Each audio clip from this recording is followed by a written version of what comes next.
Afternoon, everyone. Back at Telford. I'm going to give you a quick scan around. Let me just have a quick swig of my beer. And we'll do a quick walk around. Jamie, do you remember there being a queue out the door last Okay. time? So, Phil. Alright. Oh. Yeah, but that's because you stayed somewhere else the night before. Wrong direction, mate. Okay, it's Phil from Swansea, but got the Supergrasses.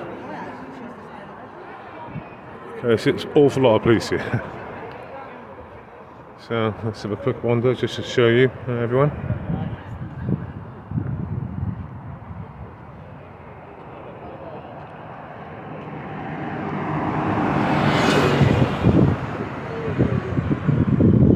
Get the chat up. Sorry, I missed the first bit of that. Oh, Jim's in there first. Goodness me, he's got me on notifications. Jimbo. There we go. Lisa and Shelley, Helen, Ron, Tea Lady and Betty. Hello there. Helen, Veronica, Down Under friends. Lee and Lisa again. That's Swift. How you doing, everyone?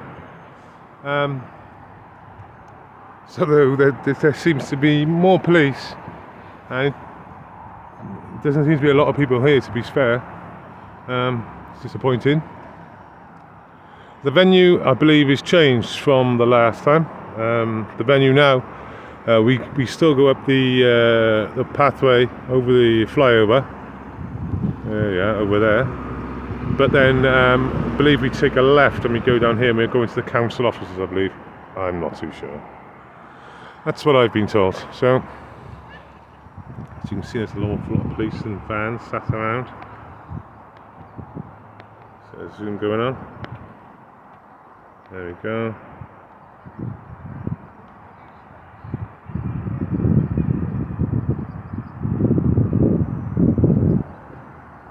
So,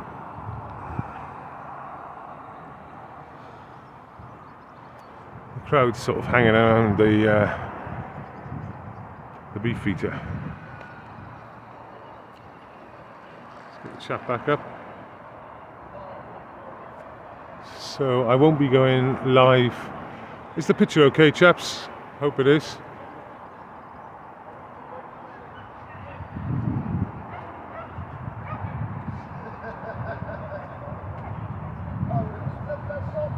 Yeah, the exact venue, yes. I can't, oh, I might be able to. Wait there.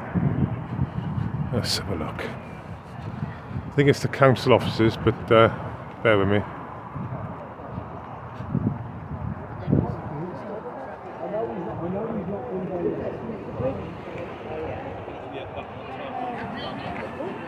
How you doing, man? Alright. So I want one? Yeah. Alright, if you're buying one. There's a little bar outside. Yeah. I'll have a Stella. They've only got a Stella there. There it is. Right at the end, see you? No one realises there's a fucking huge queue in there, and you look at that. So let's see if I can get that venue for someone in my chats.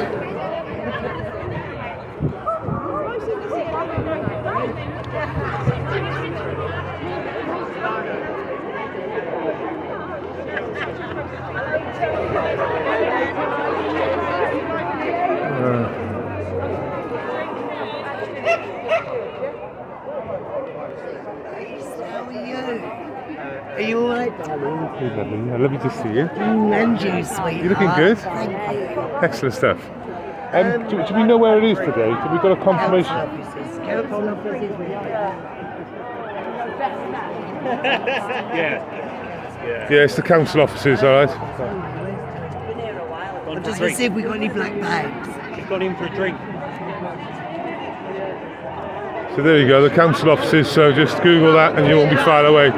So the council offices are literally 5 minutes away from the train station. The train station's called Telford Central. and we're 5 minutes from there. That's where the venue is, so you can either like park here and then go there. But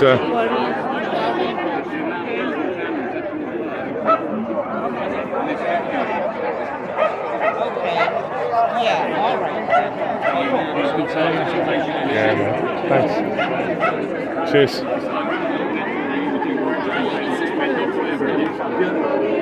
Well, yeah, that's how we put on the surface everything we knew though.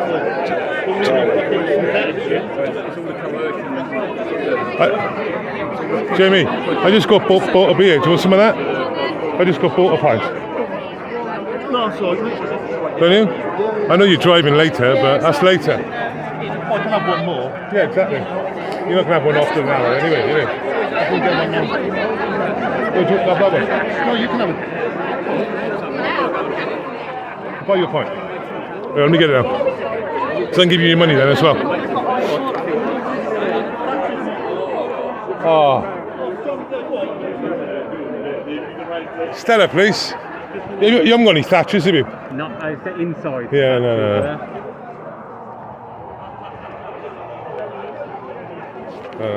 How much is it? Oh, you got. Wicked. I paid for my petrol then on the change. I was thinking, it's going to be £6. I'm going to have to owe £1.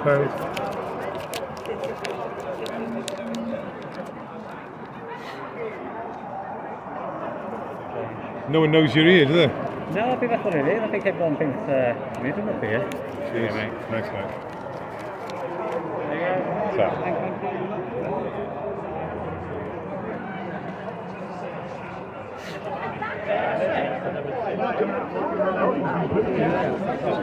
Yeah, thanks, mate, as well.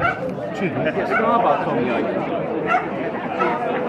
Okay, so in the chat, confirmation council buildings. I don't know if Lisa wants to put that in the. I think you might have just done it.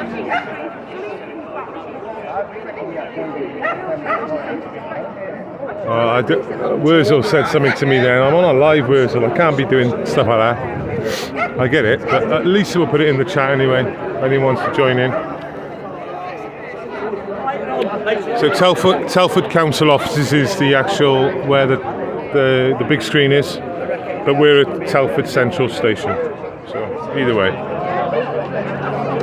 we won't be leaving here, if I know a Tommy movement, until at least 2:30. So we've got another hour and a half here for sure.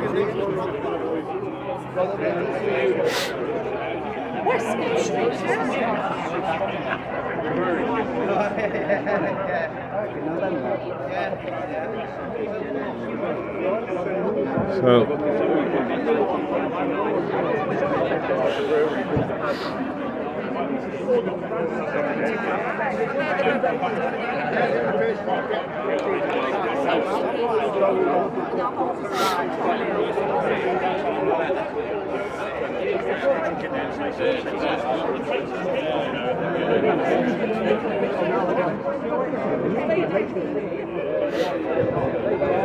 there's some leg in here today. Did I say that out loud? Yeah, I did, didn't I? Seems to be quite a lot of leg around. Yeah. Not a bad thing, eh?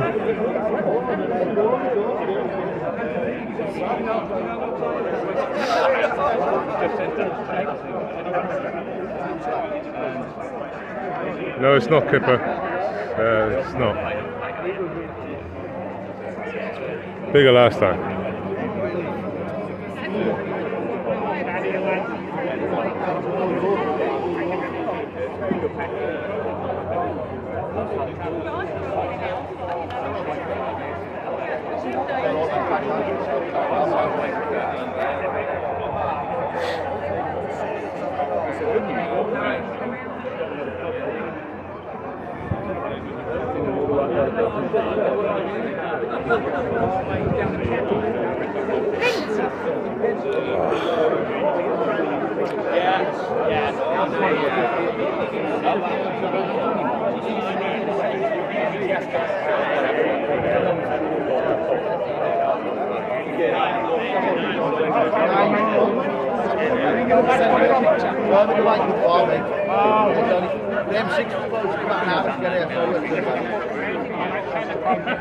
Yeah.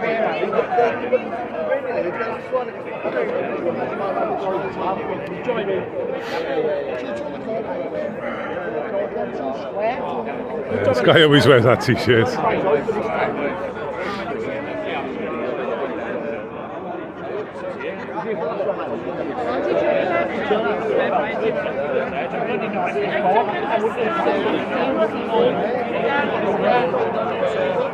Yeah, they're here. Tic Tac, they're here, mate. It's parked up, isn't it? It's a lot of police in the shadows. Don't really know what they were expecting, you know. But there we go. I'm going to put the camera down a sec. On the tripod. We'll be back now.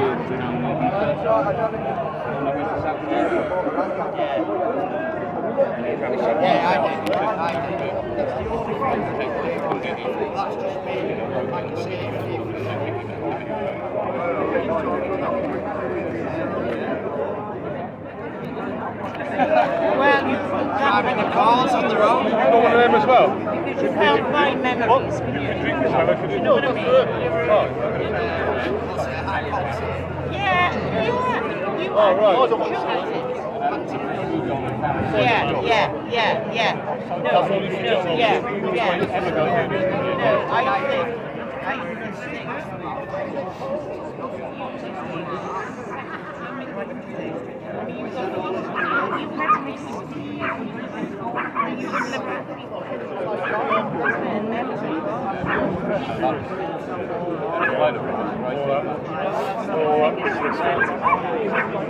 I didn't know what I know now.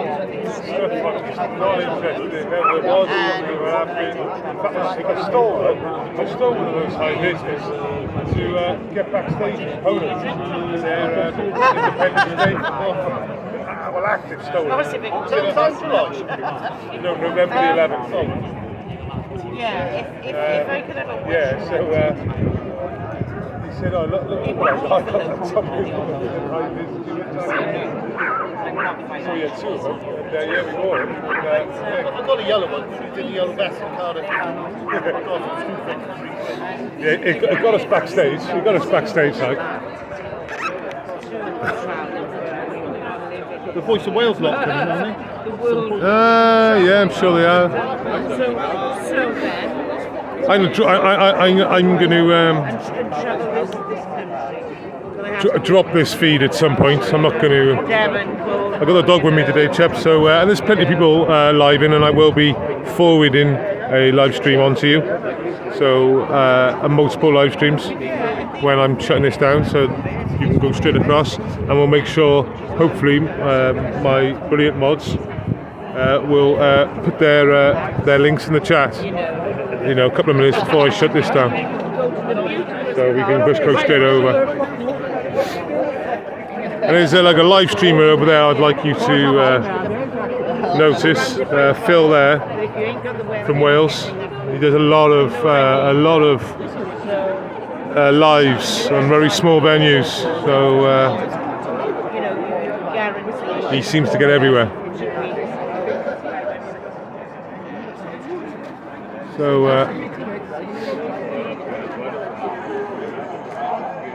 hello, Wurzel, Jason. Can I get the donation link? Are you looking serious? We're having a pint of Stella today, anyway. Coffees today. But you don't have to do any donations, man.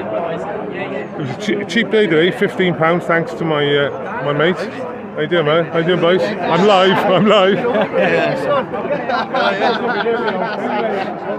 How you doing, man? You good? Yeah, so man. You doing, man? Good, boys. Alright. So.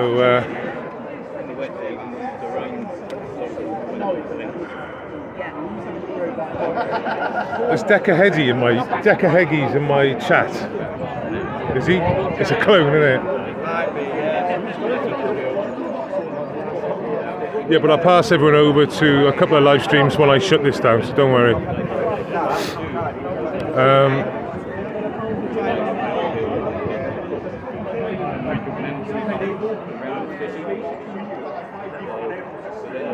It's always funny when people say the Tommy movement's like racist and stuff, and you have a look around, and there's people from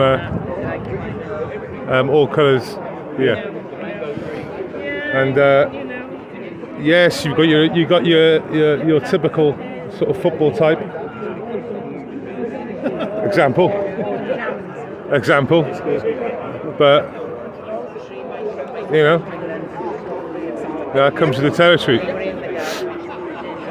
drop. I mean, they're like people walk on them. They're squashed.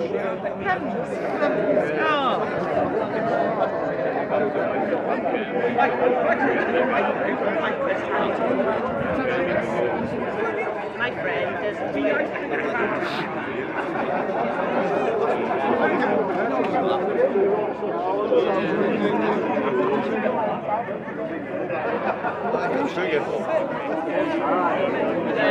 You know, the chances of me meeting any people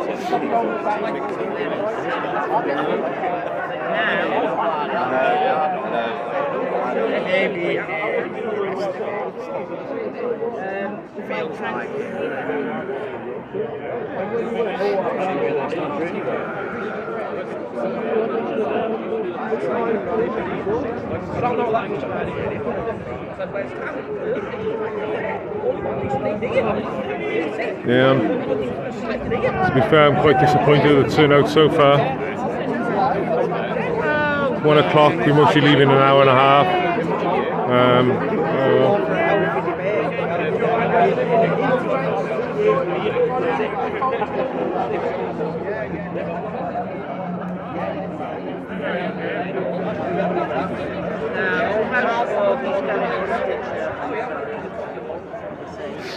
Okay, right. Lisa, I just had a message from Joker. Where's Lisa? Oh, have I got to put it in? I don't know. Where's Lisa? Is she still with me? You there, Lisa? I won't be able to put it in, I doubt it. I don't care anyway. Joker. You're on Telegram? Huh? You're on Telegram? No. No, I didn't think so. I use Telegram. Like I'm actually on it. But you don't use I don't know how to use it properly. Yeah, I'm the same actually. Yeah, I view channels and stuff. I can get there sometimes when someone contacts me. But yeah, it's Based Welshman. It is. Oh, yeah, on Telegram as well? Yeah, Based Welshman 1. Okay. I'm on that on all of them.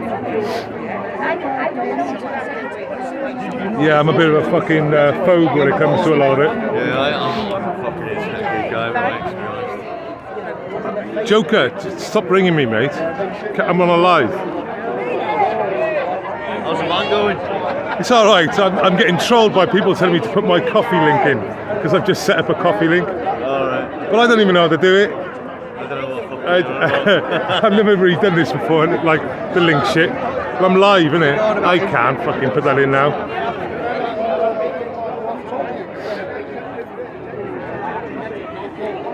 Just do the channel, chaps. We'll. Oh, there she is, Lisa, my beloved mod. Thank you, Lisa.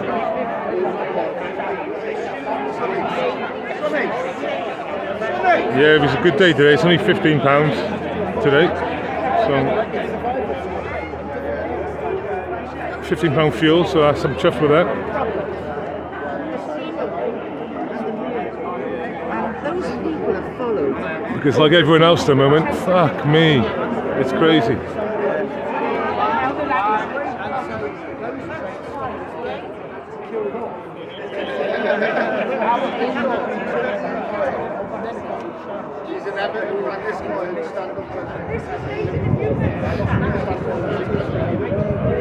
Come on, Jesus, that was a long time ago, that was, mate. That was a long time ago. Are you expecting them at a Tommy rally? Come on. That wouldn't be...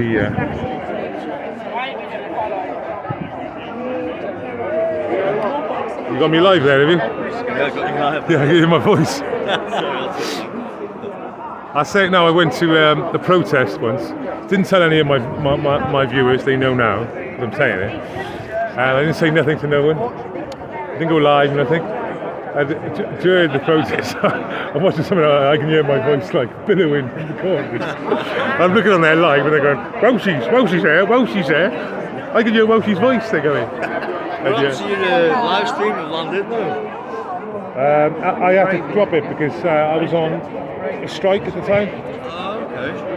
So I'm under attack all the time, yeah? Yeah. Okay, it's not my first YouTube channel, I've had previous ones. Oh, yeah. Yeah. So basically I was under attack and the speeches were about Kung Flu. And basically I decided, I was gutted because I was the only one who done landed though. It's funny when people do this. I don't really care. I'll go off in 20 minutes and I'll let other people, do the live. But I was the only one that landed. There was a document it, and I documented the whole event. And guess what? At the end of the live, I deleted my fucking stream straight up. And I knew I was going to delete it after like 3 hours. I knew that was my plan to delete it. So yeah, I was gutted and I had to delete it because if I got struck again, my channel will be fucked for like 3 months.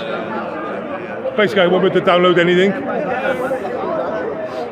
To cut a long story short, I get strikes from videos I've done 2 years back. Yeah, changed it. Yeah. From 2 years back, I'm I still get getting strikes. from Facebook posts years ago. And The shit. problem is when the problem is, for example, when you've got a YouTube channel, right?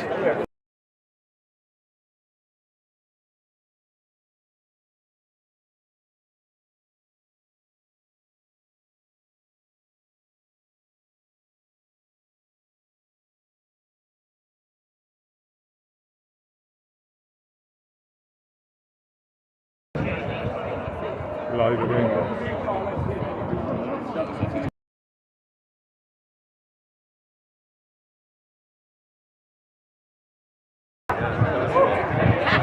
Everyone else, don't they? Yeah. So it's like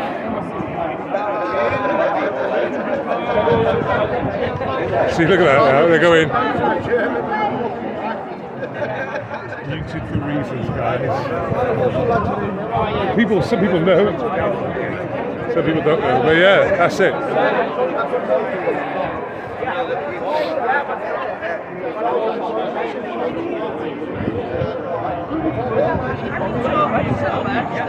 How long did it take to get here? Only 2.5 hours. It's a good run it is, Not bad, is it? Yeah.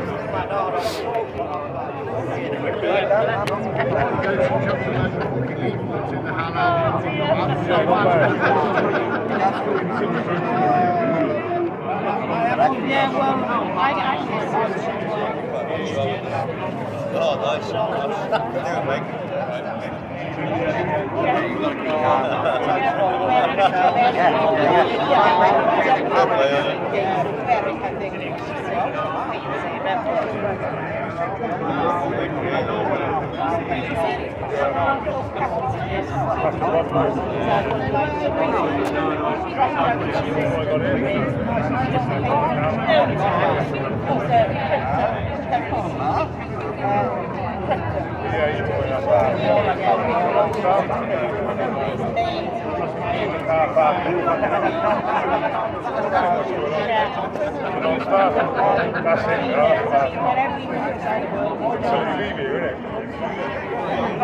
How's the band going? Oh, struggling. The welder let me down basically, and I ended up being stuck. So I can do all the other stuff. Yeah, I can do all the other stuff. The welding bit. I'm doing that well. But hopefully, I've got a garage that's going to make it. I don't want to pay garage. I want to pay like a mechanic charge or a welder charge. But I don't want to be qualified. But I don't want to be. I don't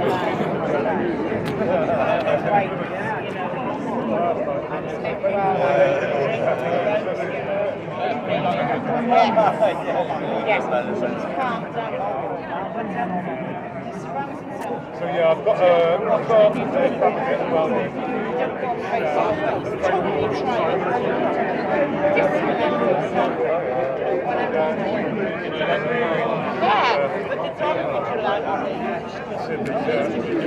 It's not my camera over there. I see you doing it, Trigger.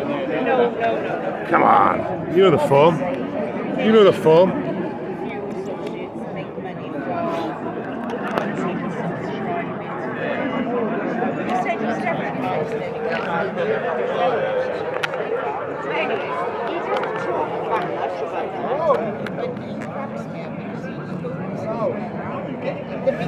Well, I've done that wrong, haven't I?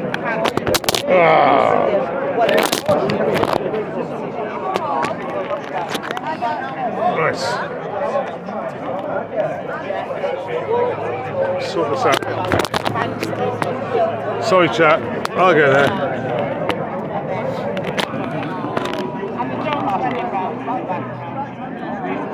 We're there, are we? Yes.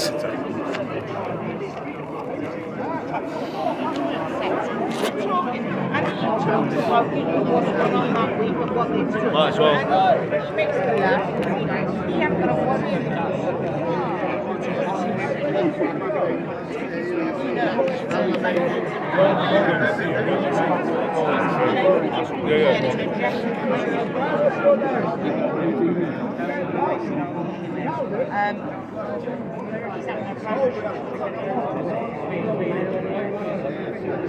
Did you see my video from years ago in the lockdown?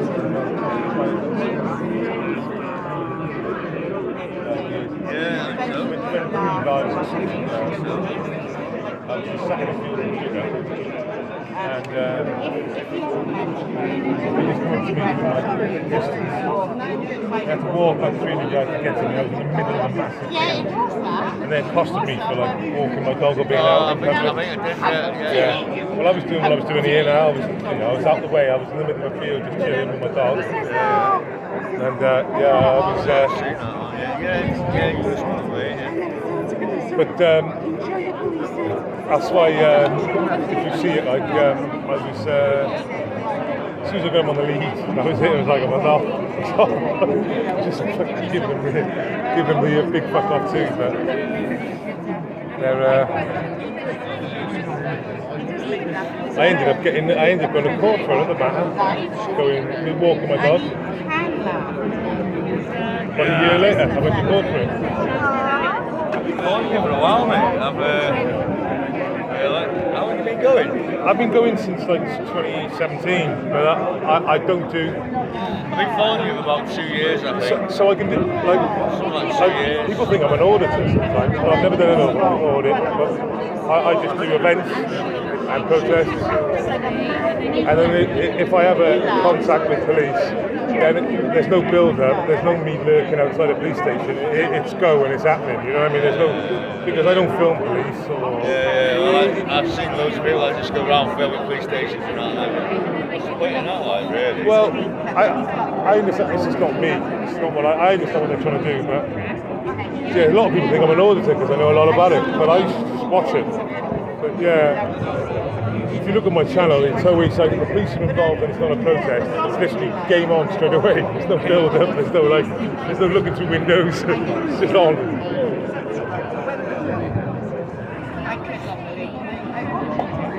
In a way, though, if I'd have done auditing, I could have blown my channel out. Because I know enough about legislation. And I thought about it for the masks, going into shopping centres and stuff. I really thought about it. And I just, I'm just not going to do it. Basically, it's a trigger. Because I'll have to leave him home. I don't like leaving him home alone. Even though he's fine, I think. Plus, then you're risking arrest. So, because you're going to risk arrest to get the compensation. All I thought about doing is just going around Wales and the West, blitzing like four shops, 10 shops, shopping centres a day, and just keep on getting content and putting it out every like 3 days. So you have a real big backlog of it. You just hit it like that. But I know I couldn't do it with Trigger.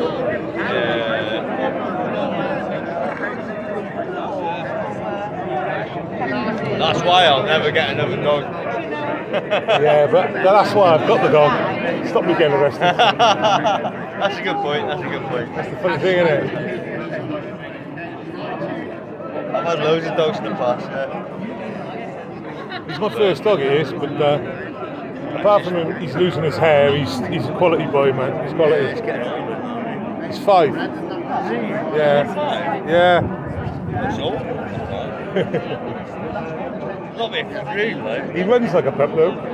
Yeah, I've seen him going, mate. Yeah, he runs like a pup. I've seen him going. He bounces like a lamb. Hey, Trix, you alright? You alright, beautiful? Come here, then. You alright? Come on, then. There you go. Oh. Look at that. It's fine, you can't do fuck all. Oh, you can do that, I suppose. You don't have to pay. On your hip, though, it's quite good in a way. Not if it tightens, but it's quite good because you know he's there. Yeah, I mean, give you some slack. Cheers, mate. I don't know. There's normally a knot in that to stop me going any further. I think I undid it, mate, because I was trying to. I think you did. I don't know how to do it from I was this. doing it the wrong one. And I don't know how to do it from this angle. In place.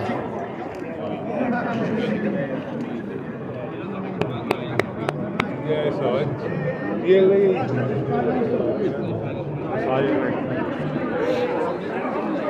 That husky there hates other dogs, man. That husky, right? My dog walked past it on, it's fucking lip. Like, fucking hell. And then we went back 5 minutes later and there's no difference. No difference. Just gonna attack. That's what I like. It looks fine for the funeral.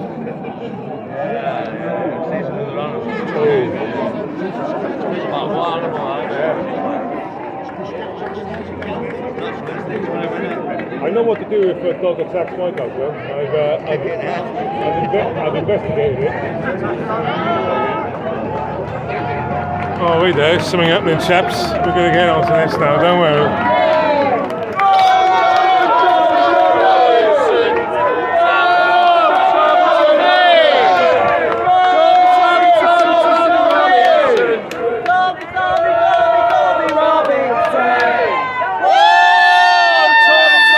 In the red Stone Island jacket, no doubt. There we are.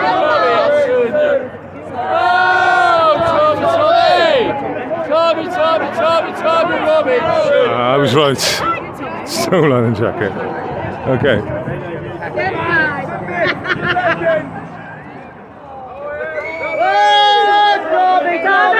I got my dog with me, so I'll just leave it to other people. If you want to switch over to them, by all means. They're going in the pub. They're going in the hotel anyway. They're just going in the hotel. No one's going to be allowed in there. Yeah, they've gone in the hotel, chaps. Nothing to see.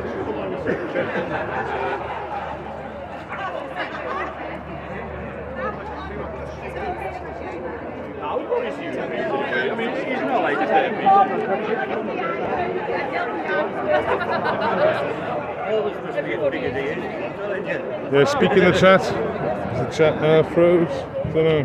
It's not moving.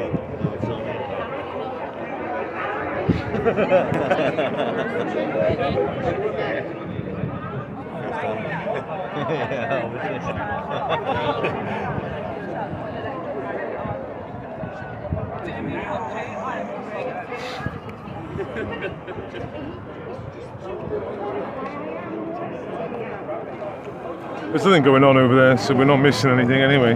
Yeah, you're more entertainment with him. Hey Trix, you're not liking your lead again, are you? Not used to your lead. Yeah, there's no filming over there now. It's yeah, you can see the big camera guy there. He's not. There's nothing going on.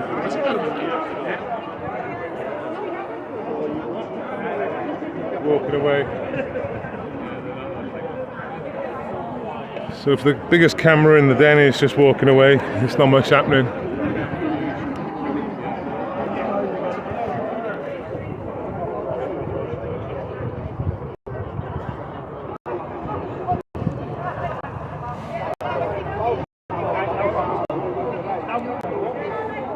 You don't realise he's free. My picture's quality's dropped. Let's just get on 480.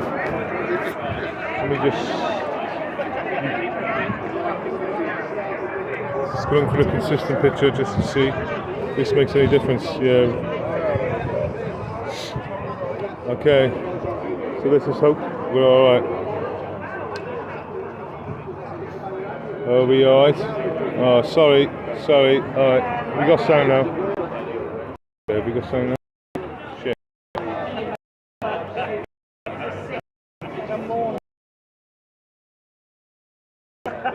Come here, Trouble.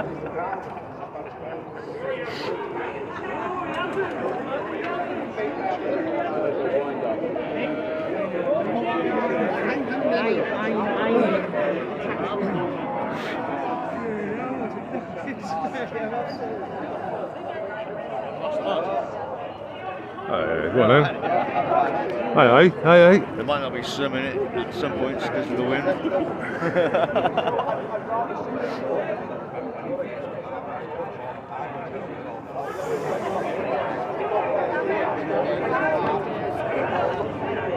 Hi, Anne-Marie. Look, Paul D, how you doing, mate? And Joe?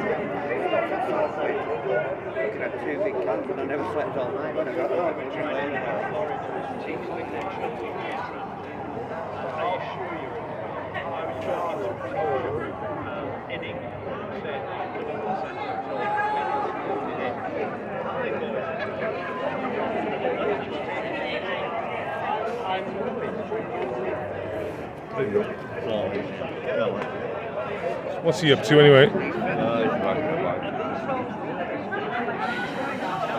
What are you doing, Triggs?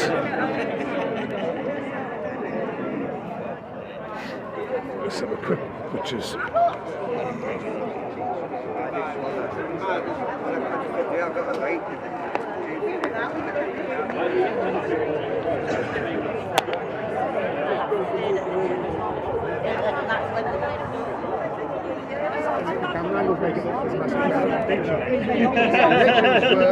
Hang on, I've got a Sharpie.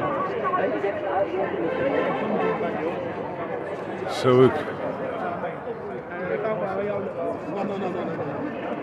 just like to be able to watch this again another time.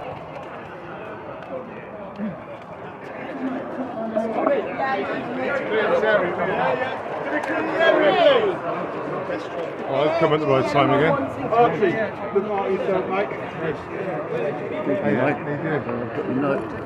Well, if you want to, yeah. The lead's getting tighter on my wrist though. I've locked it out. How are you? Good. Take a calm down. There you are. Nice to see you. Yeah, and yourself. Nice. Let me get in here for 20 seconds then. Okay then, let's get the money shots. Well, mate. Can you take a picture? You might take a picture on your laptop. Oh, yeah. Sunny. Sunny. Yeah. How's Dilly? Follow a little bit, Dilly. Follow a bit.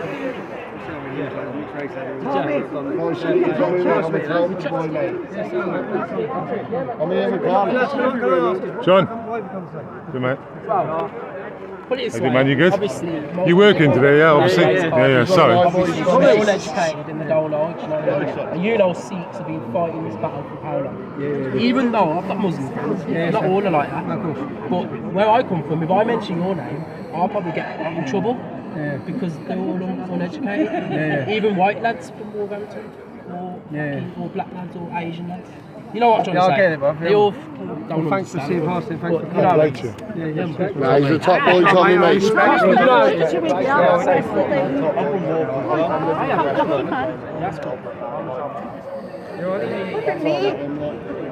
These are the far right. These are the far right hooligans.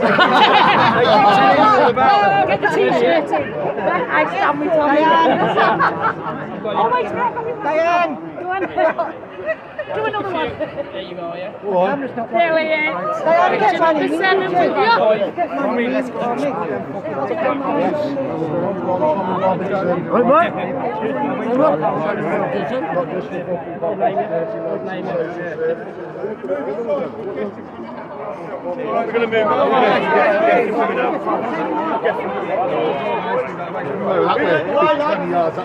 Yeah, go on, mate, get in there. Let's get in front of you, mate. How many lenses has Voice of Wales got? Well, Fucking this is hell. our live stream. This is his live stream. This is the recording.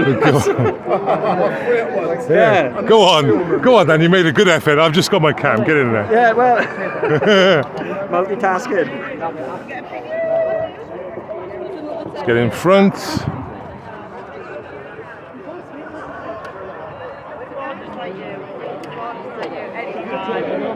Something else? What time you call this? You're late. This is just turned up, have you? The battery's just died on me. It's new Speaker's Corner, man, isn't it? This is. How you doing, mate? You don't Speaker's Corner all the time now? Yeah. Okay. Everybody's so good. So good. Keys, you said it.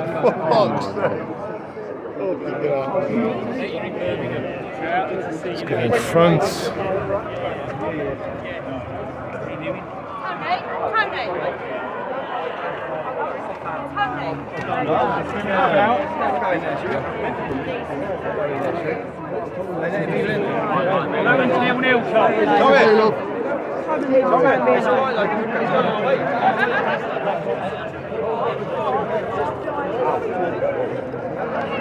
Boys, run away. Yeah, you see him all, Buster. Yeah, guys, sorry for seeing these calls in. A lot of people Quick, you have to hurry up. Quick. Go on, Tommy, lad. There you go, send it to you.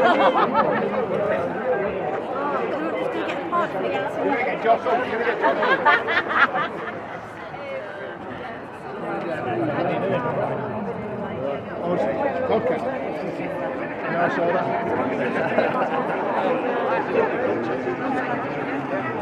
And this man, I've got him yeah, I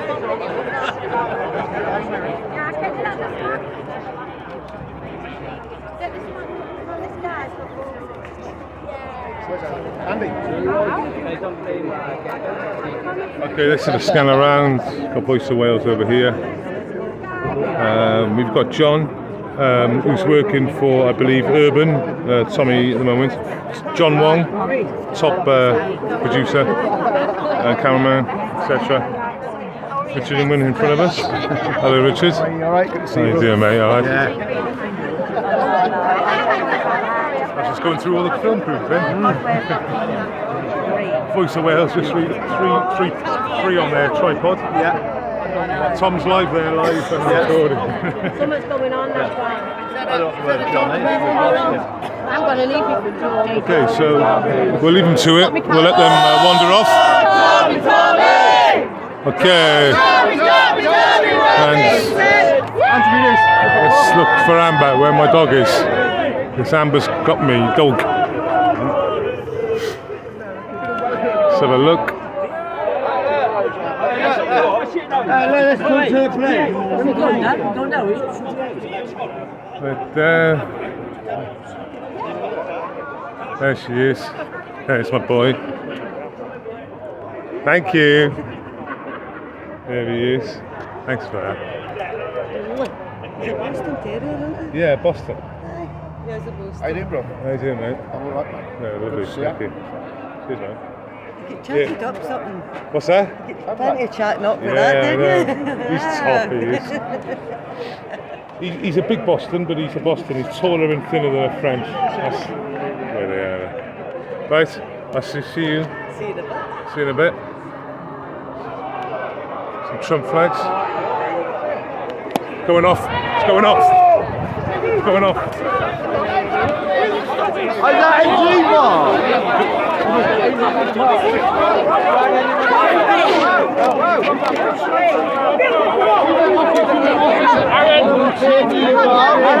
that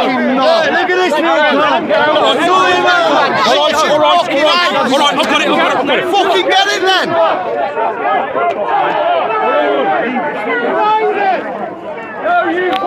Sorry.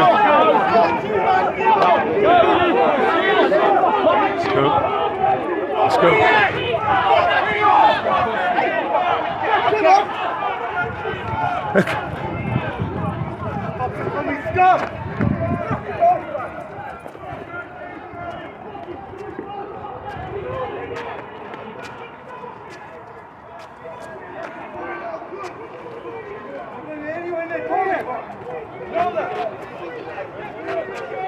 The car behind you.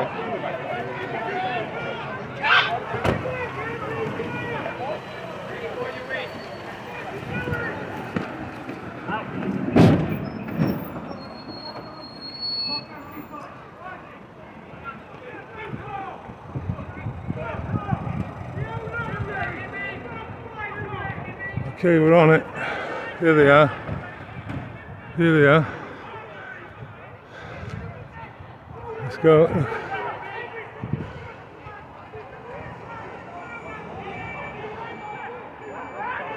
Yeah, they're all Antifa, all of them. They've got the same head thing on, all of them.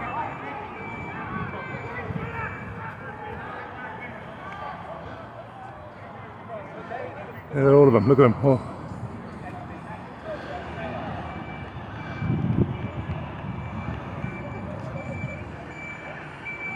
There they are there. And here. I'm out the cordon. I've got my boy with me. So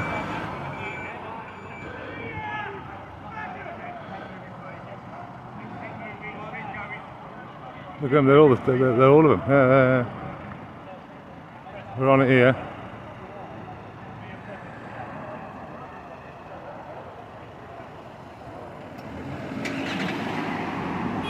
Okay, share, get on my screen.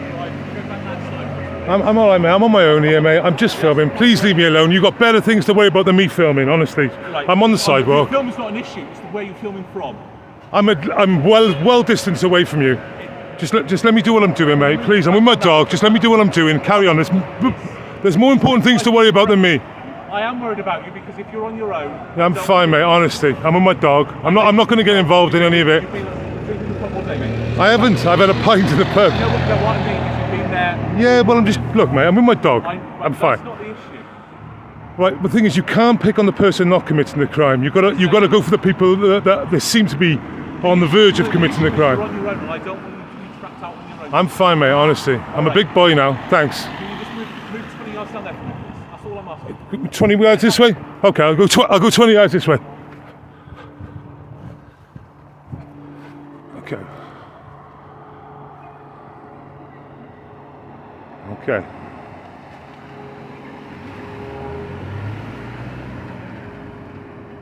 Okay, share this now. It's an important stream.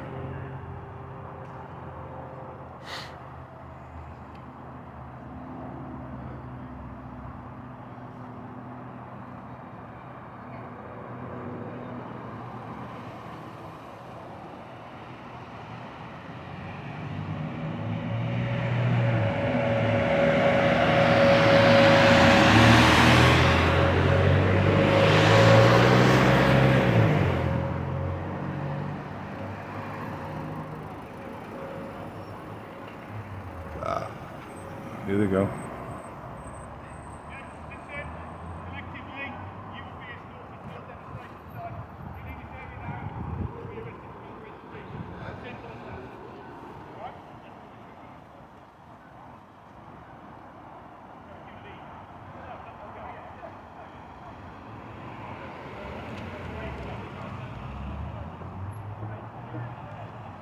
Hello, you okay? Yeah, just filming it. No, that's fine. At some point, are you going to go back down with Yeah, I'm going to make my way down there. I thought they were leaving then. They sort of looked like they were leaving. I think we're and then they negotiating stopped. with them Yeah. to go. So I'm going to keep my way down this way I now. was going to say, Yeah. if you wanted to just skirt your way back. Yeah, no problem. Thank you. Okay. You know, this is. I think this is the end of any sort of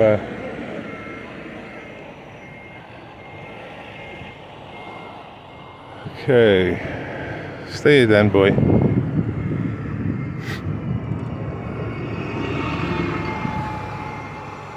Let's go then.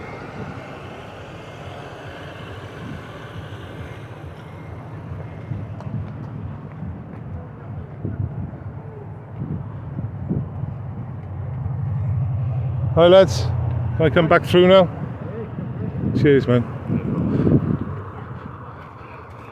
Should have realised they all got the Union Jack face masks on. There's like literally about 80% of them had that mask on. Nice one, lads. Take it easy.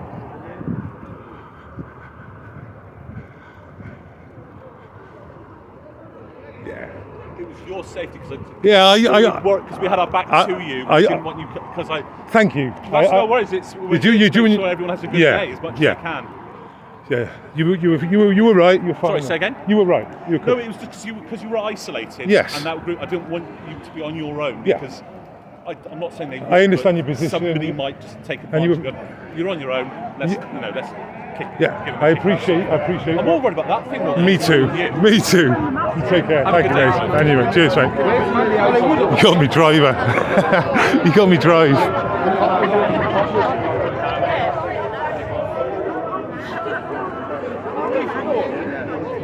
Hold on.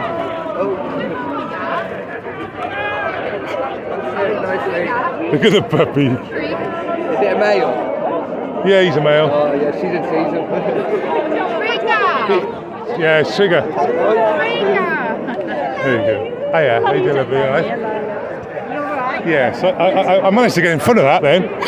Did you see Yeah, I was in front of it all. Did you film it? Yeah, it's on my live. Oh, wow. Yeah, I just filmed it. Funny. Well done. Well, I had the dog with me, but I still got in front.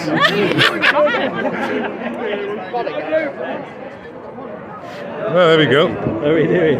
This the guard dog? Yeah. Luke's. Just fending off all the Antifa. Yeah, well, should have brought 6 of them with her. Yeah. Cheers, man. Oh, that's quite interesting.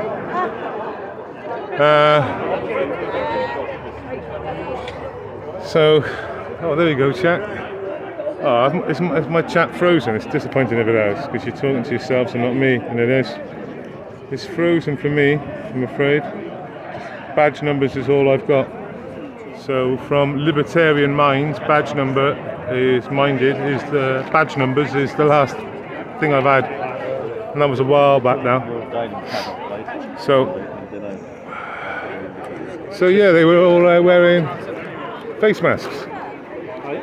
They're all wearing Union Jack face masks. It was Antifa, wasn't it? No, it's Patriotic Alternative. Is that what? Patriotic Alternative. You serious? I know they were wearing the Union. The Union Megaphone with Patriotic Alternative on it. Wow. What the fuck are they doing? Trying to pretend that we're Wow. Fucking hell. Still can't see the chat, I'm afraid, but that's bonkers. No one expecting that.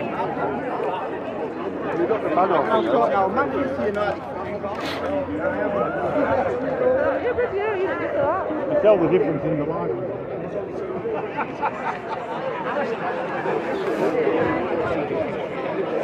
Okay, chaps, so we got an interesting live stream. I wasn't expecting it to be that interesting. Go on, do you want to say hello? You want to say hello?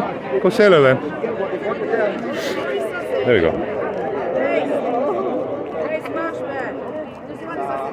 Yeah. Just give him one though. Don't give him like 5. Just one. Sit down, Trigger. Your puppy's the size of my 5-year-old Boston. Got ya.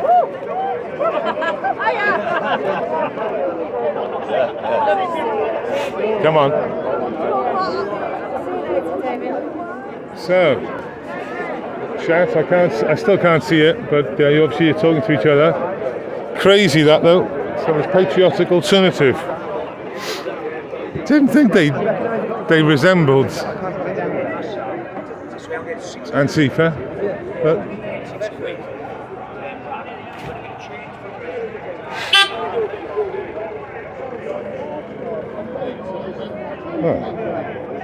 oh, what a fucking weird one that was.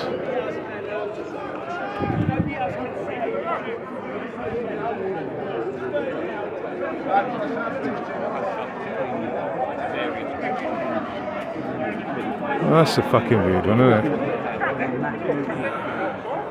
Why would they come to a Tommy movement? I don't quite understand why they would come to a Tommy movement.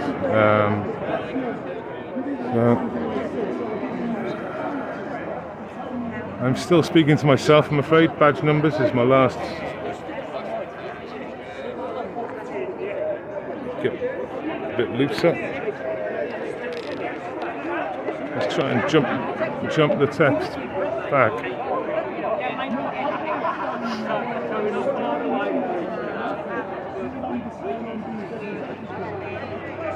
What a weird one that was.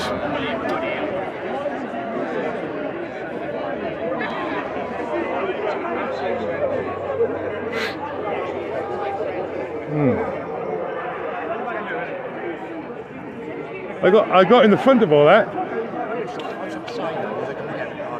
Yeah, I got all the way on the front, got in front of everyone, and followed them out. But I thought it was Antifa. But it's not. Yeah.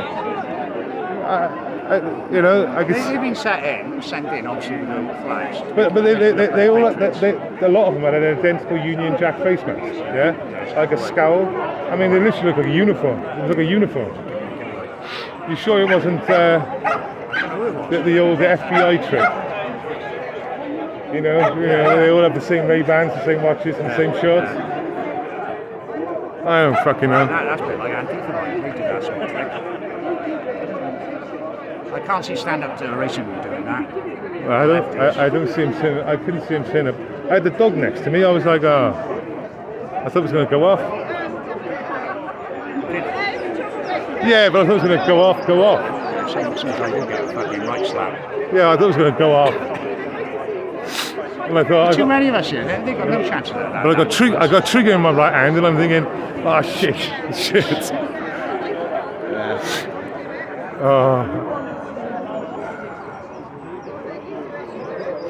I've done it before. I'll do it again, and put the camera down and just get on with business. That's it.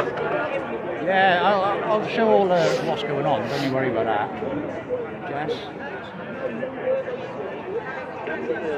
That's the good thing about the recording. You can edit the recording. Yeah. Okay, we got the chat back up. I think people start chatting.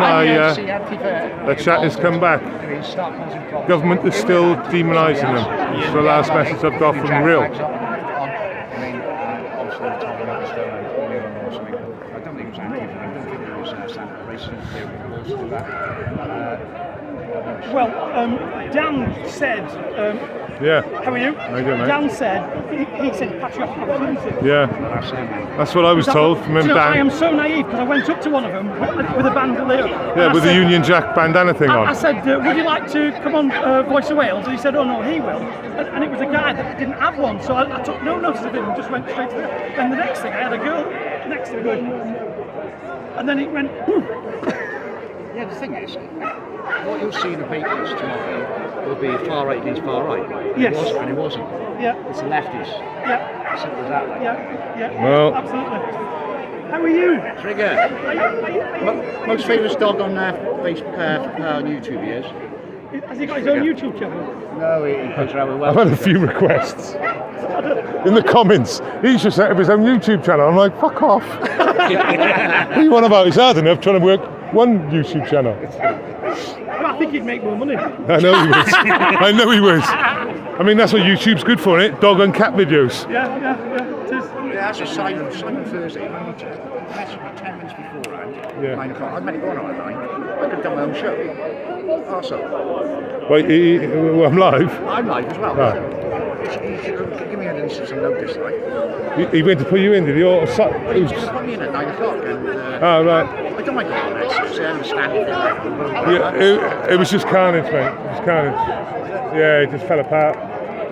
Basically, Should have had me on, that's right. basically everything they record is backs up to the computer and it's overloading the computer, so he's got to delete a lot of the stuff on the computer to free the space up.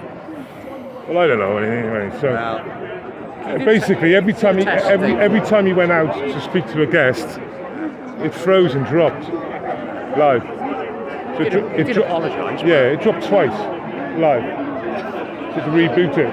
So it takes Signal there, isn't it? Yeah, well, there's just too much going on, and basically he's got to stop storing previous shows and delete them because that's what's going on. It's taking up too much memory, and then when you put someone else on the outside in, like someone like you or the other guy,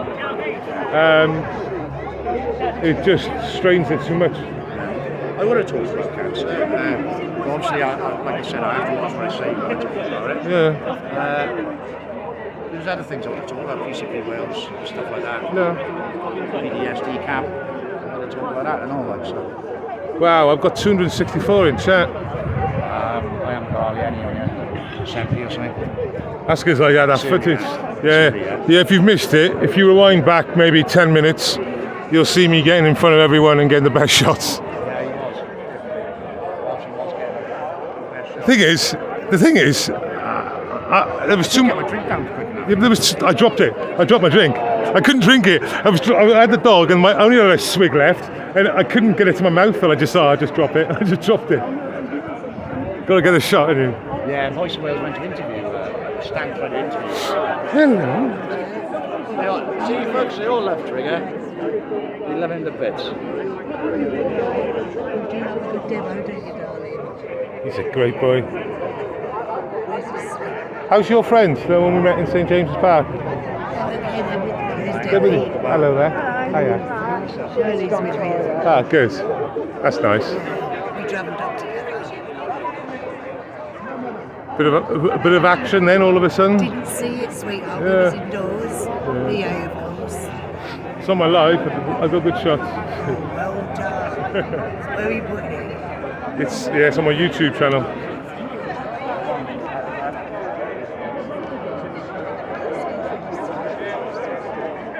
Okay, so the chat's frozen a bit again. Let me just go off and come back on.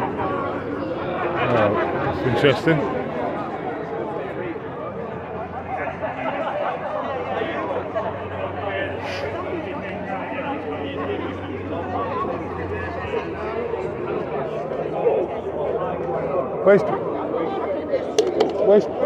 Where's Jamie? Oh, look at You were hidden behind him, right? I can get anywhere. Joan by could have called singing for a living.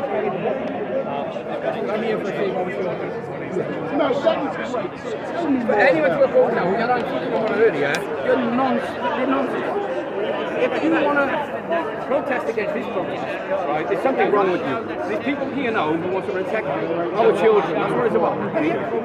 This young lady was a step forward young lady. I'll tell you something. I don't normally say that. Everybody thinks people come here because they're racist, right? I'll tell you what I The media. I had a daughter, right? I don't ever explain that today, so people know why some people are here. My daughter was raped by 3 million Pakistanis and died in London. But always kept it. 3 months later, my daughter died. I thought it was nice. And I would say, not all, but not all.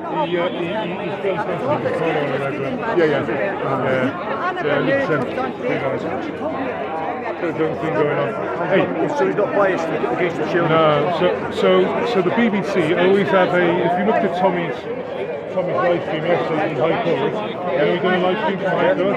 You know the black guy? He's BBC. He's BBC security. He always works for BBC. I know him. Yeah, you know that guy. I know him too. He knows me. He's not a bad fella, actually. He's not a bad fella. He's working for the wrong people. Yeah. He's very professional. He is. The guy he's an ex-soldier. Is he? Yeah, he is. He's a pretty decent guy. He's let us get away with as much as we legally allowed in the past. He knows the rules. Yeah, but he is being paid security. Yeah, by the BBC. He's doing his job, but he's on the wrong. You know the guy, he's like 6'4", yeah, he's slim. He's on the wrong he looks like a martial. And he's on the wrong team. Yeah, he looks like a martial expert. Well, I don't know about that, but he is a trained soldier. Yeah. And he was also an officer. Yeah. So that was, you know when BBC are there, they've always got those security on there. Yes. Those eyes. Yes. Those eyes floating around. That's what you got to look at, the eyes. And then you know, innit? We know the same thing. It's true though, isn't it? Because there'd be some eyes around him otherwise. And he's got a live streaming box there. That's my mate took the, you know the BBC, you have things on the camera like this, he took them. GoPro type GoPro, he took them. The BBC. I know that one. Cheers. Hey, I tell you what, live viewers, if you're interested, see this box here in front of me? That box? That's a live view box. Mitzvot, Tyrant Finder, and Subject Use, live view solo. A grand's worth. Bit of kit. He's really nice. I can't teach him about going up to run. I must ask the question as a follow-up. So what I would do, I would always ask the owner, and then when you've asked the owner, say you can pat him. If he says yeah, just pat him on his. Alright? He's a good boy, he is. There you go. Alright? Sorry, chat. It's mostly hard to pick up their voices as well, so let's just have a little wander around.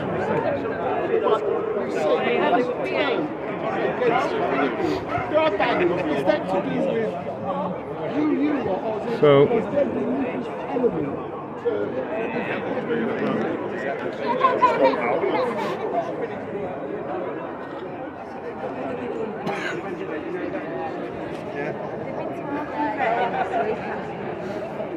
there's Wilsey. Well, they can't be seen to be taken.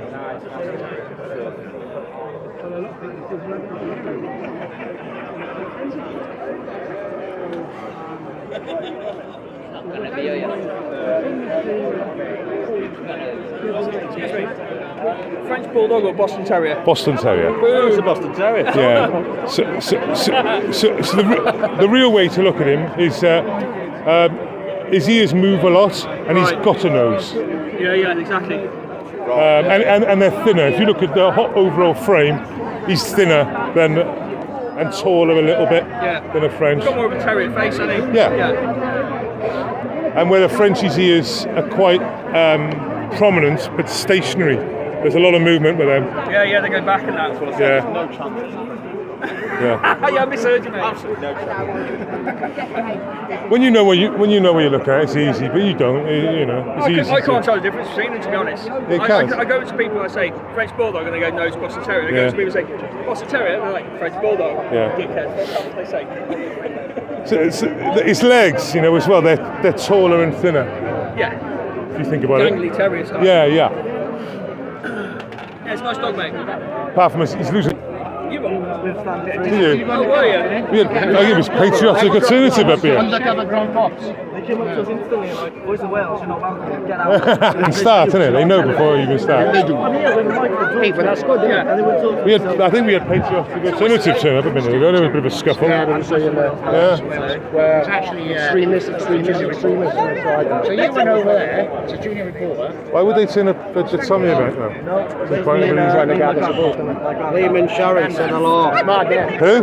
Liam and Sharon. How are you doing? I don't know who that is at the moment. Hello. About 60 years. What's this? Folkestone, Liam. Oh, Liam. Folkestone. How you doing, Liam? I thought you said a girl's name. No. Liam T. Quality. I've got a lad in it. Cheers, man. Yeah, whatever, lads. Okay, let's have and see if it's done. Yes. Sprinkle. Oh, goodness me. So we got the degenerate. We got the degenerate on my life. Oops. Come on. We've got the degenerate going on.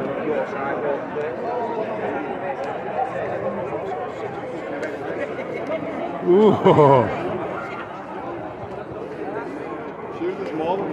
Thanks for telling me that, Helen. That's good to know. It depends what time. I've done a couple of alterations, and maybe that's given me a more steady picture, which is. I've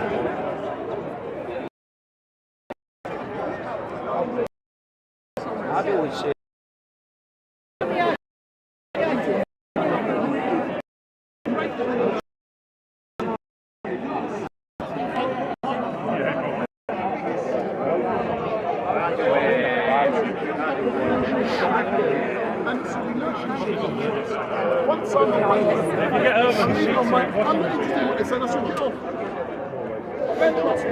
Brilliant, thank you, and I hope to see you in the Speaker's Corner. I've known that, I believe in Mr.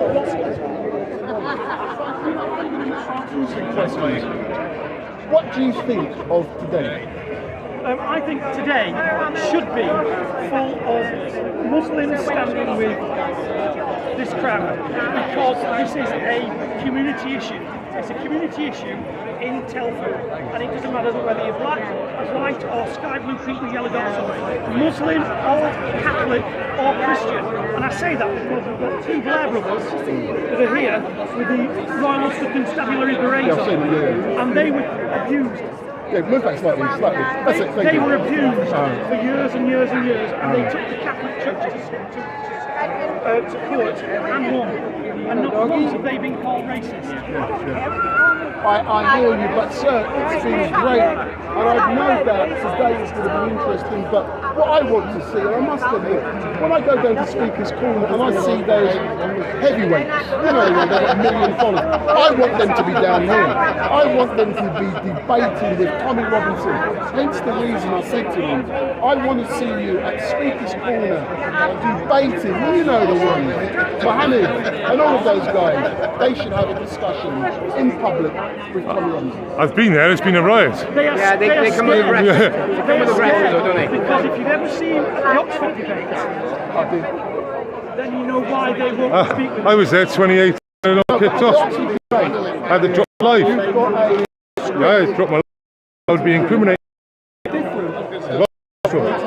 I don't do lives to incriminate people. You know what I mean? I picked it back up, it was in my pocket live. I picked it back up. What's happened? I'm like, it's been in my pocket. It's like that, it's different things, man. Yeah, absolutely right. And on Wednesday, we were deplatformed because the left found out that we were using a building and they bombarded. Wurzel, it seems to be patriotic conservative, not Antifa. So. And there was hecklers, there was two drunks, and we handled it. So you're quite right. Well, if you want to clip it, Wurzel, clip it now. Do a screen recorder on it, and just do it like really redneck style. Just pluck it out. It's only going to be 2 minutes. So, and what is it that you love? So yeah, I mean, I'm the only one who had the shot of them leaving, basically, or the first lot leaving and the rest following. So no one else had it. Everyone else was in the scrum.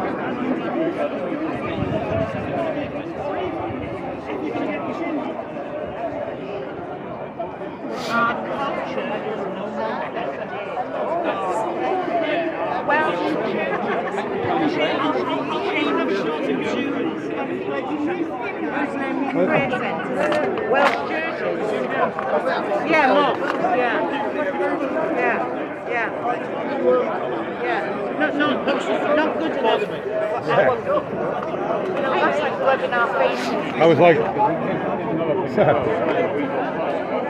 I know, but that's like rubbing our faces. Not let them build their own. Using Christian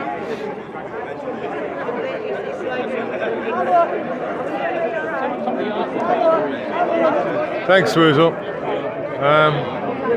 Put in my WhatsApp if you want to. It's patriotic alternative though, so I'll do a bit more investigation. But I mean, I wasn't too sure when I was, if you notice, I don't say anything to them because I'm not even too sure whether they are Antifa. But you know, that would be the first thing you would come to mind, and then obviously. But then, you know, when I've come back, I found out from what's his name, Roscoe, that that was Patriotic Alternative. So that's who it was by the looks of things. But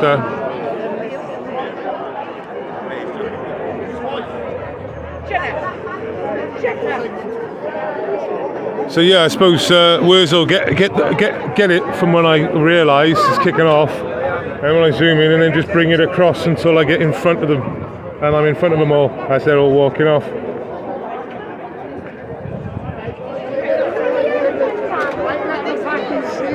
So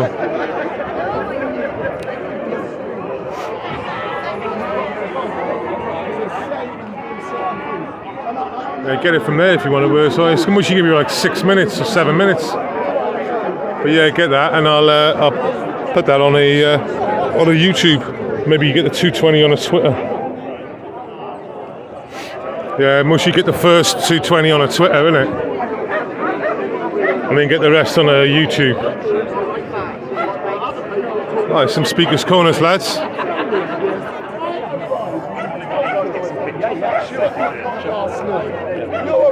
You see George, right? In the Union Jackson.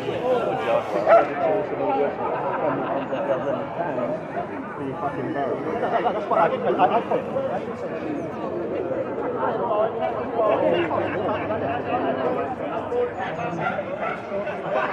Nice to see you too here. I see you online all the time. I used to do speakers back 2017. Oh right, okay. For 2 years. Yeah. But yeah, I see you quite regularly. Are you going to put your phone in the car? Go for what?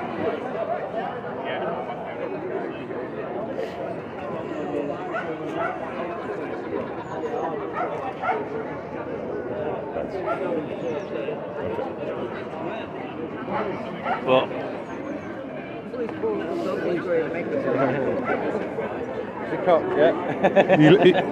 He just like big dogs. Oh. He loves big dogs. You want to say hello? Rita! It's friendly though, yeah? Just big. He is a big one. Just big. Okay, let's get back over here then. Last time was more than one. So 5'4", red jacket. Yeah, there we go. It's the one you can't see.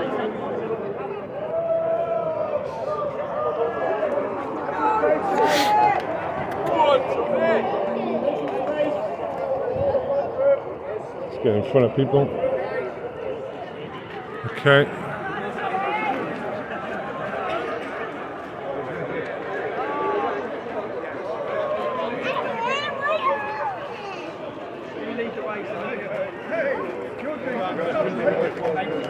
Okay, I'm not going to be filming all that, alright, so I'm just going to follow on. What's happening, Wills? What's happening, Laura? They're all fucking chasing the shot down. Yeah, you can fight over the same shot. That's all you're going to see. Okay. Right, where are my friends and the people I'm with? I'm on the wrong side here. Yeah. Right.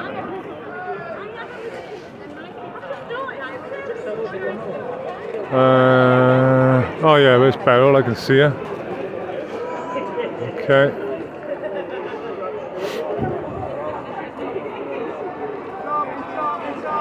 Alright. They've got a demonstration here as well, right?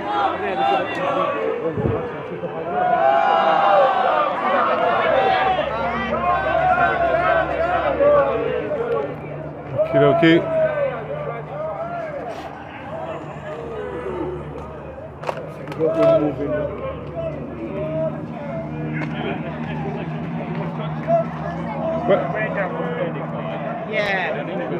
Yeah. Where's Jay? Toilet. Hey! I'm not moving nowhere. You come back here.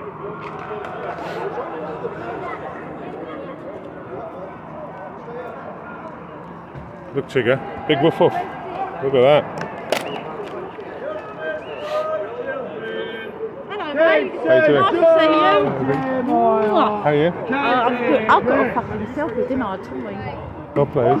Well played. I've been waiting for it for a long time. Overdue. Well overdue. Yeah. Come, baby, you're all right. Jay, can I just go to the car to get some water? I think I'll take the rucksack with me. Can we just go this way and then easier? Wait for Christy, she's got the toilet.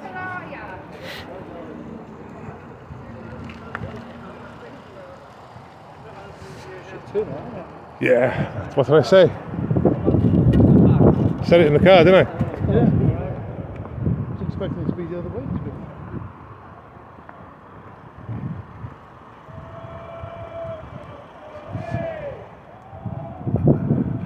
I think I'll take the rucksack and then he can just jump in the rucksack. It's all in the boot. I'll leave all the... Hold that for a minute? Yeah. So, there's a cap. It's got a speaker thing. And so I take my hoodie off. I think I might just take it off, but I'll leave it on. Just do that. Okay. Cheers, mate. Okay, mate. Let's go.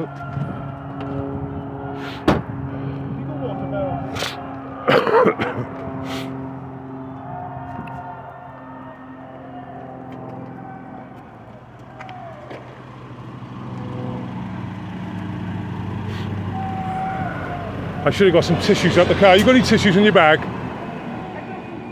Yeah, that's brilliant. I haven't got an inexhaustible supply. No. Just need like 1 or 2 sheets. It's not a toilet roll as such. I just pulled some. Yeah. I don't know why I didn't bring the toilet roll, to be honest with you.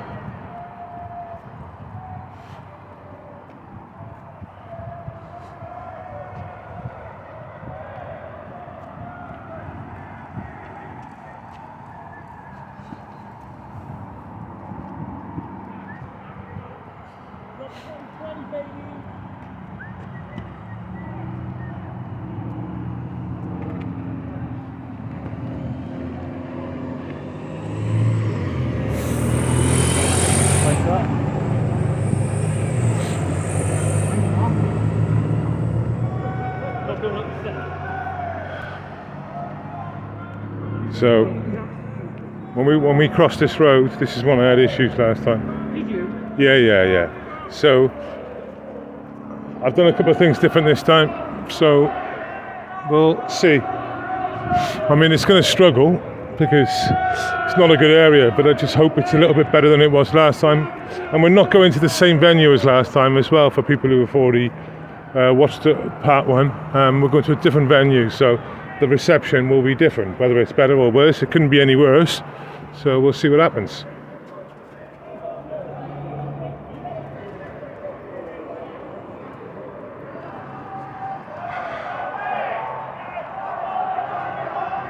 The quicker we move from this area instead of crawling like we're going to end up doing, the better it will be. We need to move from here. Quick.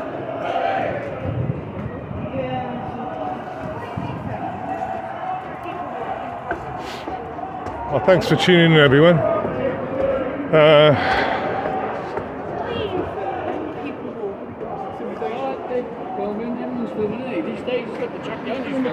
Everyone's filming. CCTV cameras. Yes,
Okay. Spotted that down there. Group of 4 on the left.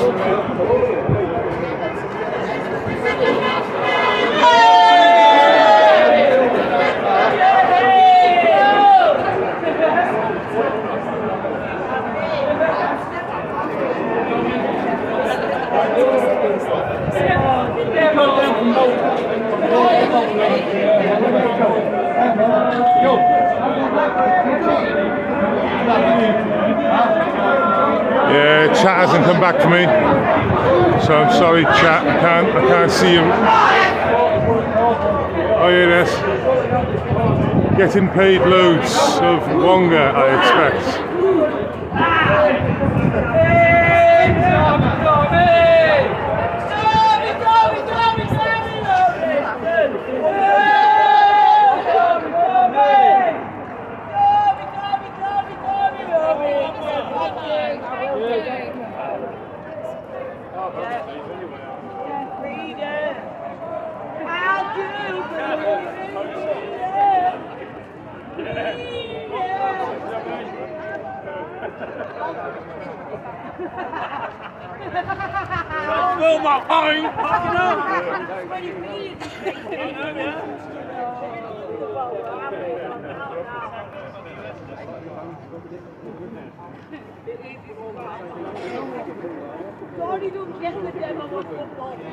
Okay. It's like an easy thing. Saves you kicking your fingers too.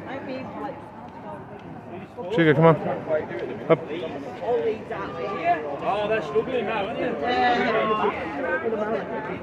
You're right.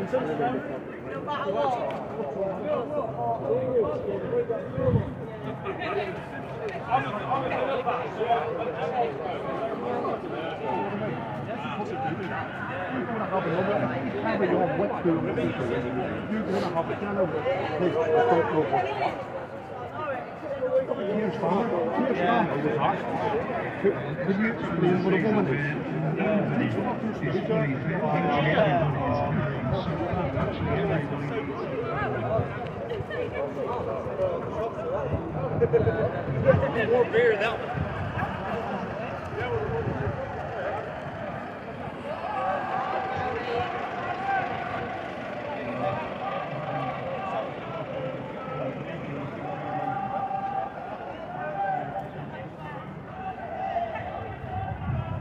Okay, everyone. Shit.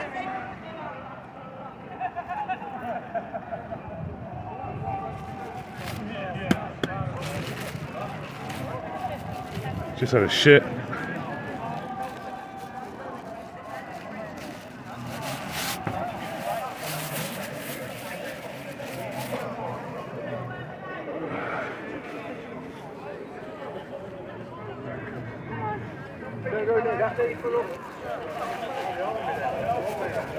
Sorry chat, he's just had a shit. I've just cleaned it up.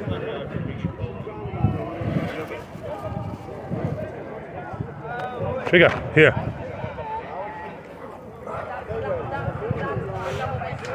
Okay. Sorry lads.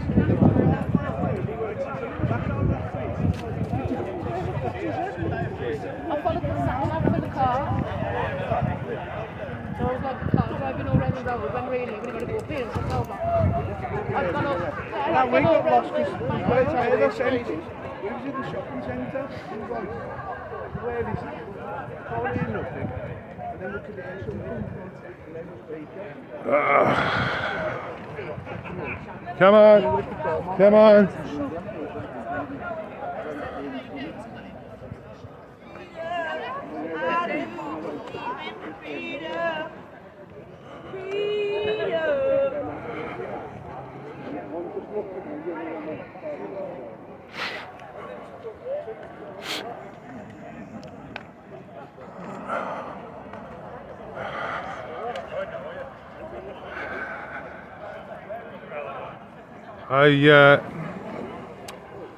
I hope the picture and the sound's alright. I'm not getting chat at the moment. It freezes, it sort of updates, but it's not running like concurrently, so if the degenerate crinkle starts wrecking its mods, just get rid of. So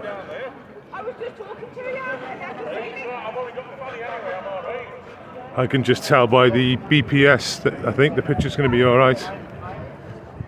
So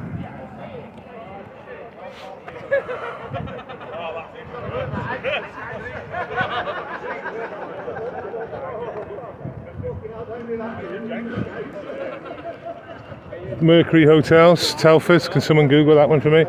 Tell me if you can book a fucking room in that place in the next 3 months. Let's look at the car park. It looks suspiciously, there's police on the outside, but it just looks suspiciously quiet. Maybe it's with a Google and Booking.com. The Mercury in Telford. I'm sure it's like the majority of the other Mercuries around the country.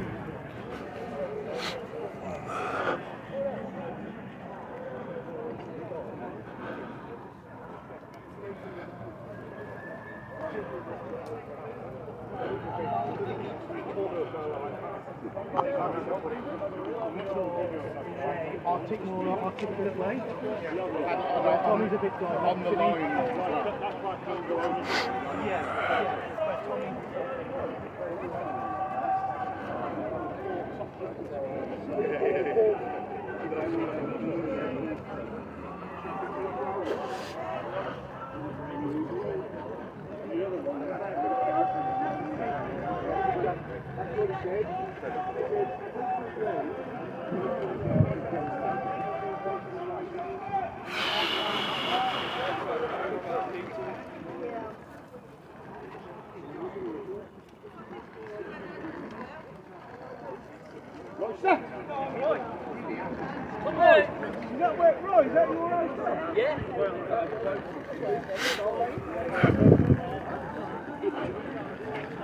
So last time we went up there, last time we went up that road, instead of the good, this time we're going down this road.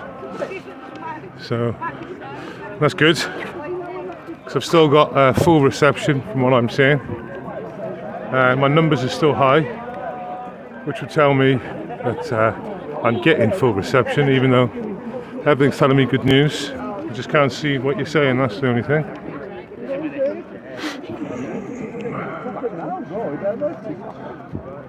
I want a bin for my dog's shit. I've walked long enough with it. Where's it done? Let's get on the grass then. This way.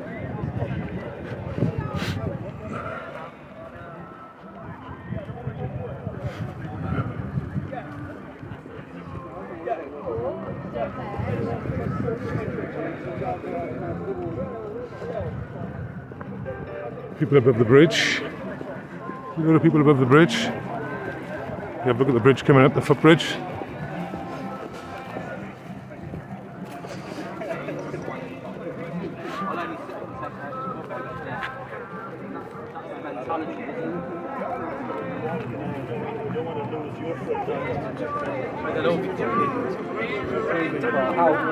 Well, a Chinese tonight. Fuck it.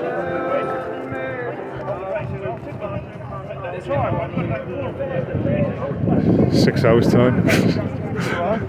Looking forward to Chinese in fucking 6 hours.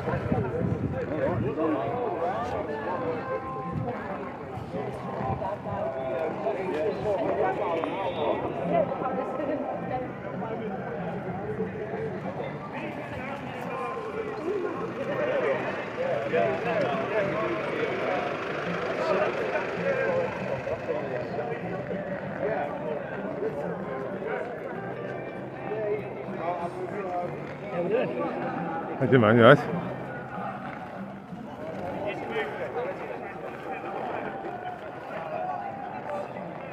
I think we're at venue now, coming up now, next 100 yards. I need to unzip my hoodie. In hoodie weather anymore.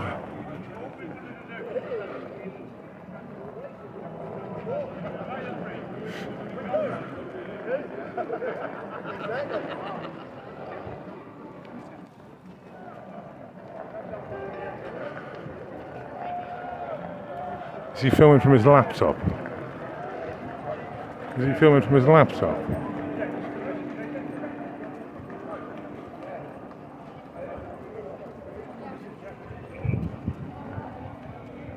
So, see the young chap in the black, he was at the place earlier on, that guy there with the rucksack, straight in the centre of the screen.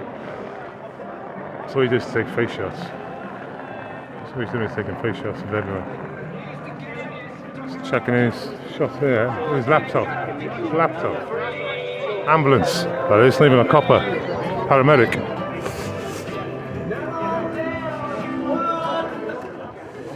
I don't know what that thing above him's for. I don't know what that's doing.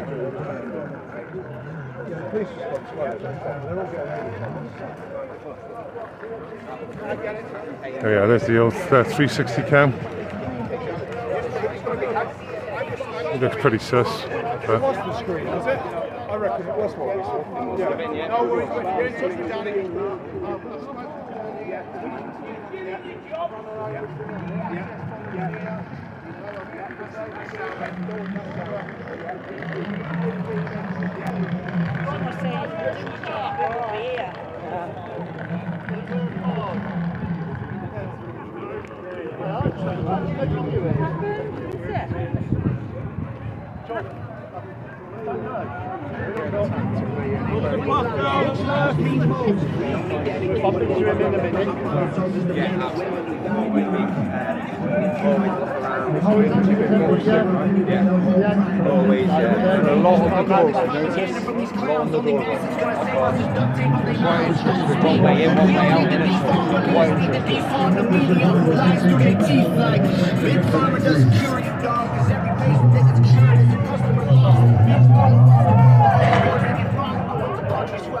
Resources they want.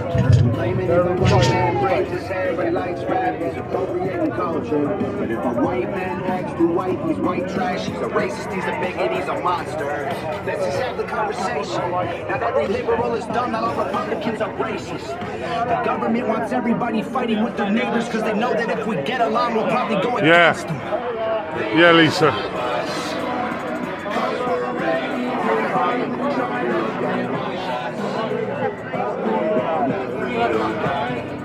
Okay, let's get an overall view from the place. They're making themselves at home, lovely jubbly. Hello. Okay, so I'm basically going to do Good afternoon, everybody! How is everybody today? Wow, that's loud. Like usual. Fuck me, that's loud. I want to say something today. This is the most important day in May. I'm not saying something because my birthday's in May, but this is far more important than that. Because what this is about is the safety of the women and children of this country. And everybody standing here, first of all, before we do anything, I want to give yourself a round of applause for turning up today to stand for the daughters of England.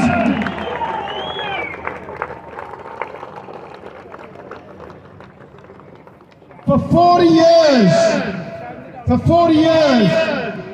the rape jihad has continued in this country. And now, with this series of films called The Rape of Britain, I genuinely believe that Tommy Robinson is bringing the rape of Britain to an end.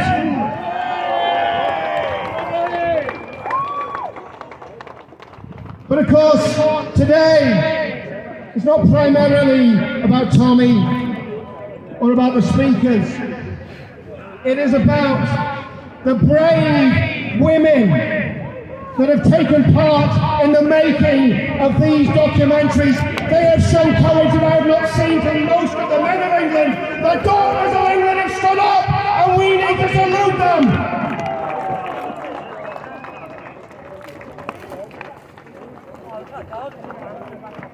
And you'll see today, as these films, these two films unfold today, you will see courage like you have never seen before. But I want to say something to these young women who have taken a stand for what was right. Because I tell you something, what this is about today is about the difference between right and wrong. It's not about left or right, it's about right or wrong. And you are right, you are right, you are right!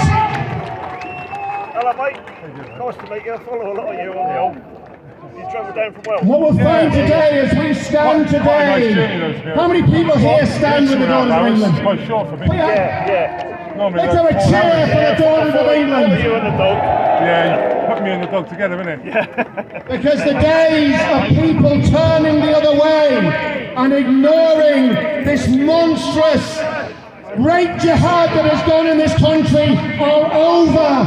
It's finished. We're shining a light on the rapists. We're going to light them up and down this country.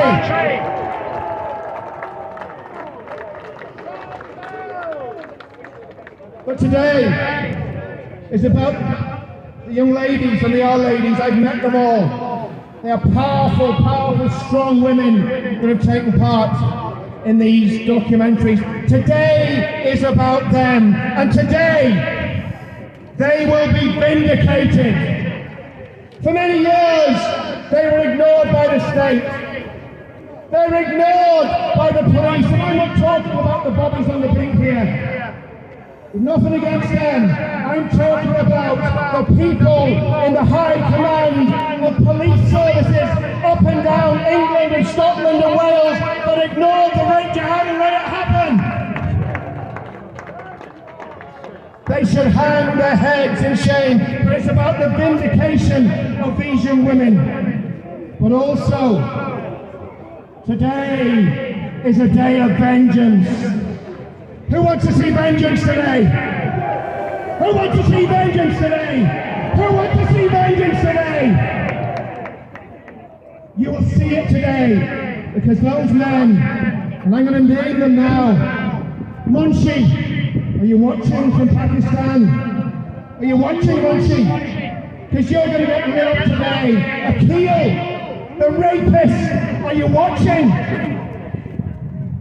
Bash, the rapist and the facilitator, are you watching? You're going to get rid of today. And that vile little Irish leprechaun that runs that pub in Shawbury, you're going to get rid of today as well. Let's read them all up. It's about vengeance. We're not all about taking violent revenge. We are law-abiding citizens. What we're going to do is we're going to shine lights and cameras on these rapists, these murderers, these sadistic, it's a Pakistani Muslim mafia. We're going to take you apart. You know, there's a video out on the internet and it talks about 300 Benalis. 300 Benalis. This is a Muslim drug gang. Telford in the Midlands, 300 of them. We've got 3,000 people that will stand against you. You are going down.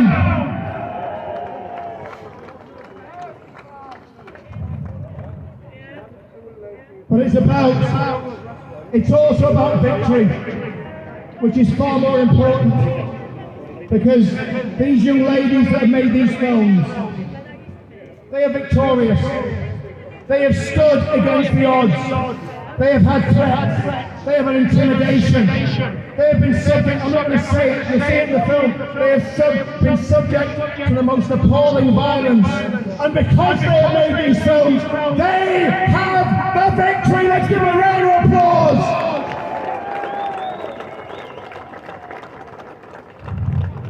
And as we stand here, we've got to ask a question. The question is very simple. How was this allowed to happen? Why did it happen? Let me tell you, the politically correct PCs allowed it to happen. The police officers that were terrified of being called racist, boo-hoo! I tell you what's rapist, or what's racist, is Pakistani men taking white girls, calling them white slugs and raping them.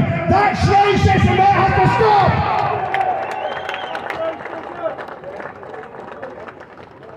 we all know it's not just the police that are at fault here. We've got the media. What do we think about the media? What do we think about the media? The media made this man's life miserable for the past 10 years. Why? Because he told the truth.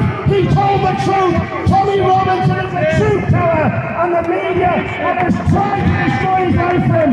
Well, I look at him today, and I don't think he's been destroyed. I don't think he's been discredited. He's standing tall, and he's standing strong. Give it up for Tommy Robinson. Did he say standing tall?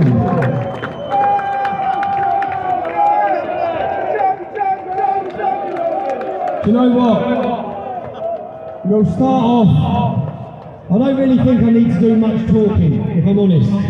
You're going to watch the videos. There's more than one video documentary you're going to watch today. We're going to be here a little while. They have tried everything to silence us, to stop us, from deleting us from social media, erasing us, slandering us. 2 weeks before this documentary was ready, MailChimp, yeah, no problem, who Lisa. used their services for years.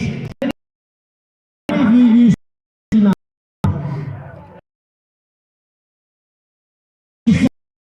Delete the tweet, delete the chat for a while and bring it back up. It sort of brings it back up. There's no more point me going any closer. Got my dog with me. So I don't know how good that screen's going to be when they switch it on. I think it's going to be good. Because if they had their way, we wouldn't have a voice. And if we didn't have a voice, we wouldn't be able to give these ladies a platform to tell their stories. They don't want their stories told. We'll understand as we work our way through this series why they don't want their stories told. In the film today we're going to examine why this is happening. You see this place here as well? That's the council's offices. We are going to reserve an entire episode for the scumbags in that place as well. But again, do you know what? I'm going to start with a film, because this is a film that a lot of work's gone into. The lady has showed amazing bravery. If you're one of the people who has supported Urban Scoop, she's had close protection officers up until the process of the start of this, and she's currently relocated with her children on holiday thanks to you people. Just, let's play.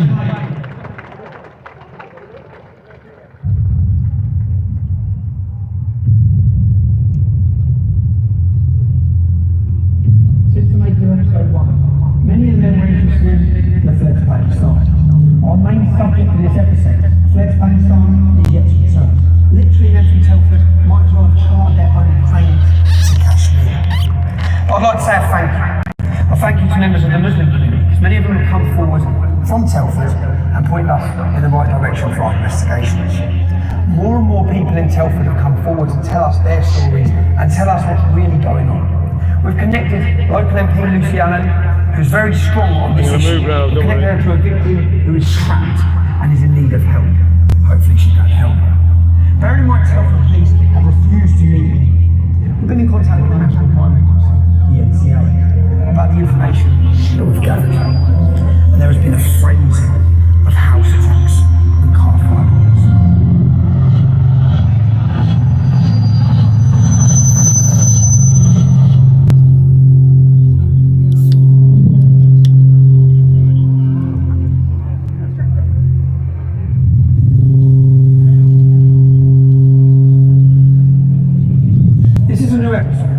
It's a new investigation.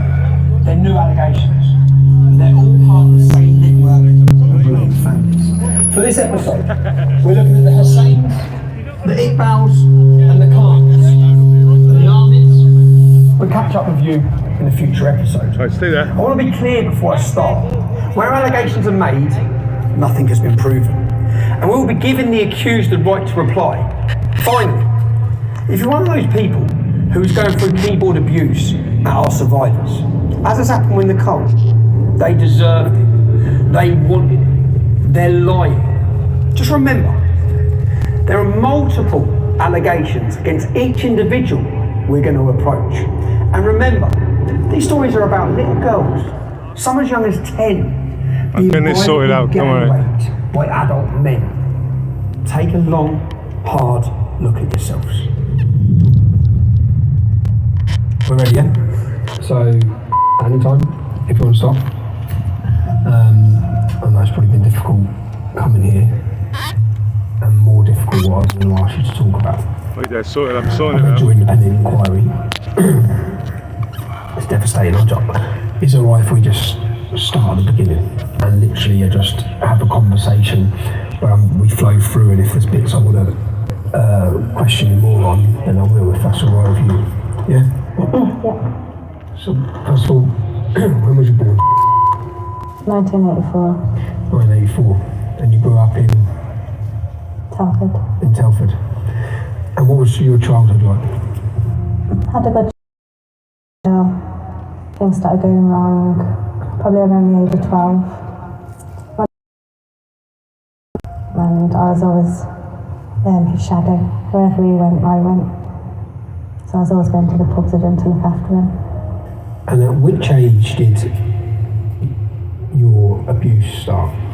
Well, the grooming started when I was about 14, but I didn't, it started going really bad when I was 15. Explain to me what grooming is. What's the process, so that people understand the process that happens to a young girl?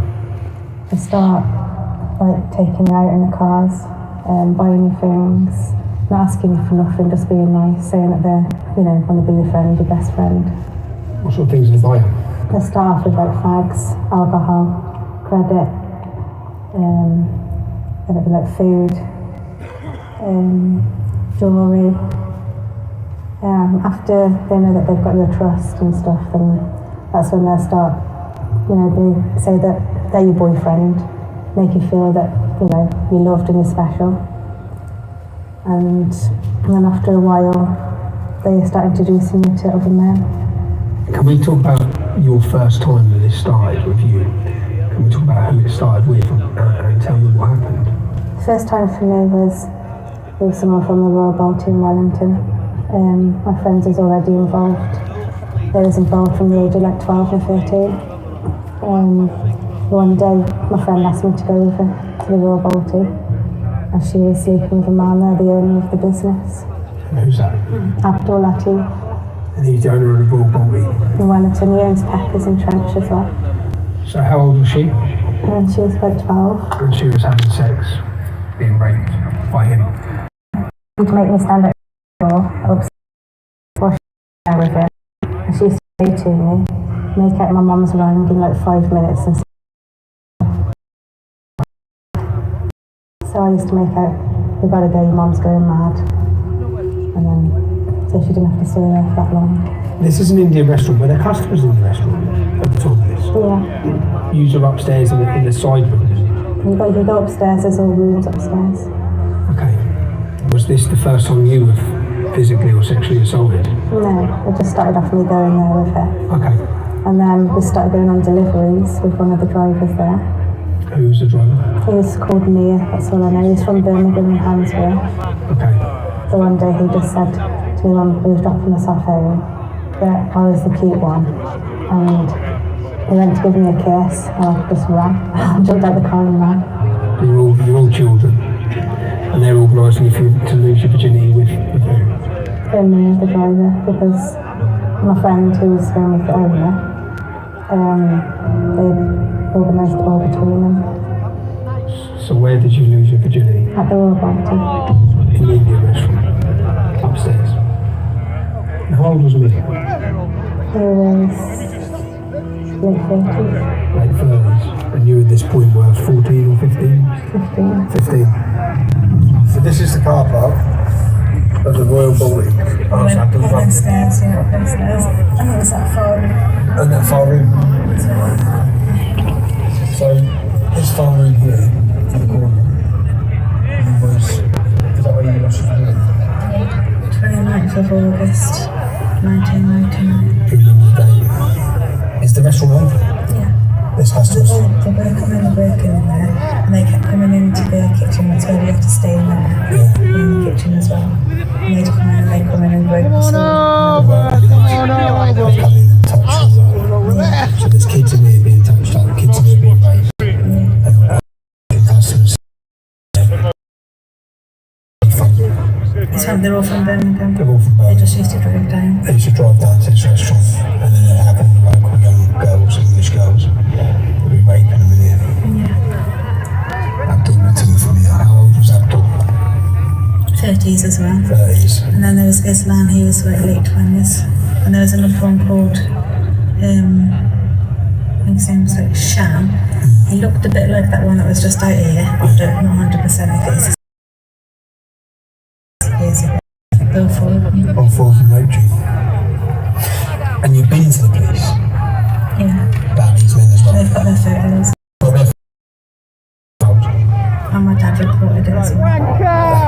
The police said that they couldn't do anything because... yeah, just for the chat, there's a load of stand up to soap over there, screaming. I dare not move the angle because this is on a fence post and it's set up nice now and stationary. So there's nothing going on, there's just shouting to your left. You can't see it.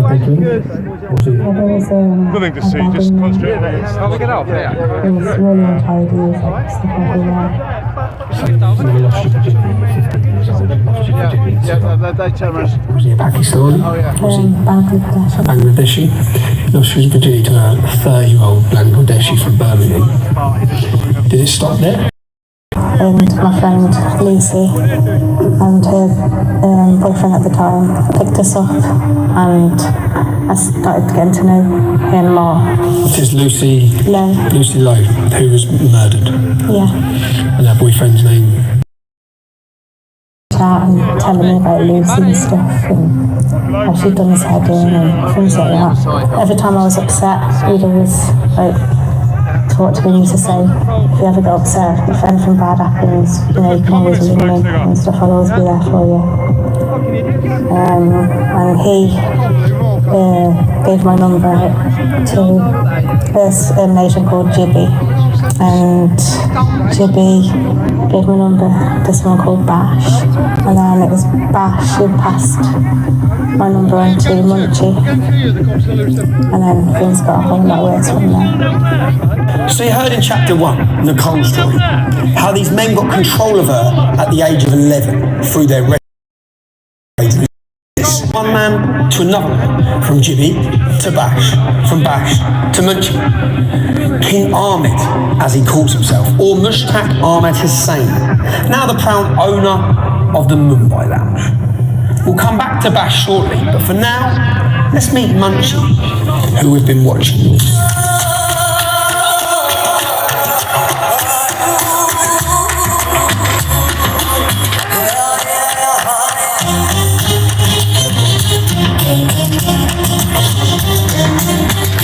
Yeah, that's right.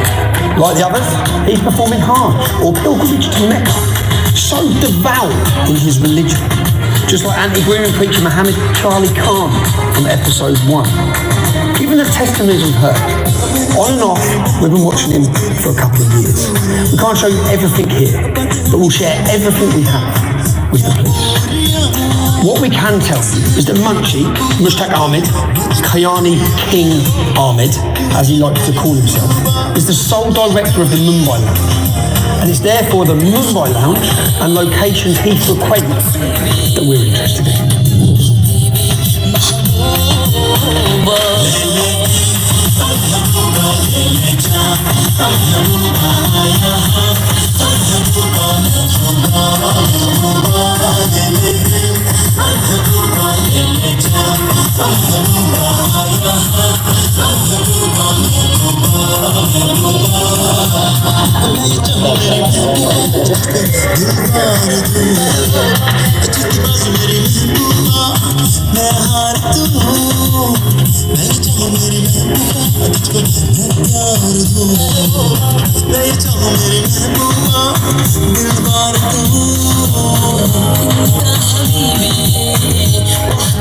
To put things into context, we're told our main subject, Munchie, is cousins with Muhammad Charlie Khan and Bugsy Khan from episode 1. We're also told that Munchie is cousins with Nazir Ahmed. We'll catch up with Nazir Ahmed's family in a future episode. But Munchie has 2 sisters. Nazir Begum, who is married to Zafar Iqbal, nicknamed Crow. Remember that name, because we're going to catch up with him later in this episode. Okay? He has another sister, Khan, also known as Razia Begum. Now, Razia Begum is married to Muhammad Charlie from episode 1. You can see how intertwined these families are. Who's Munchie? Mushtaq Ahmed. Talk me through what happened when you first met him and how things developed with him. He kept ringing me for weeks, saying that he knew he could see me, he was driving past me, he knew what I was wearing, he knew everything about me. So I started getting paranoid, looking around the streets thinking, who's this man? How does he know me? Then he just kept sending me all nice text messages and like love poems and stuff.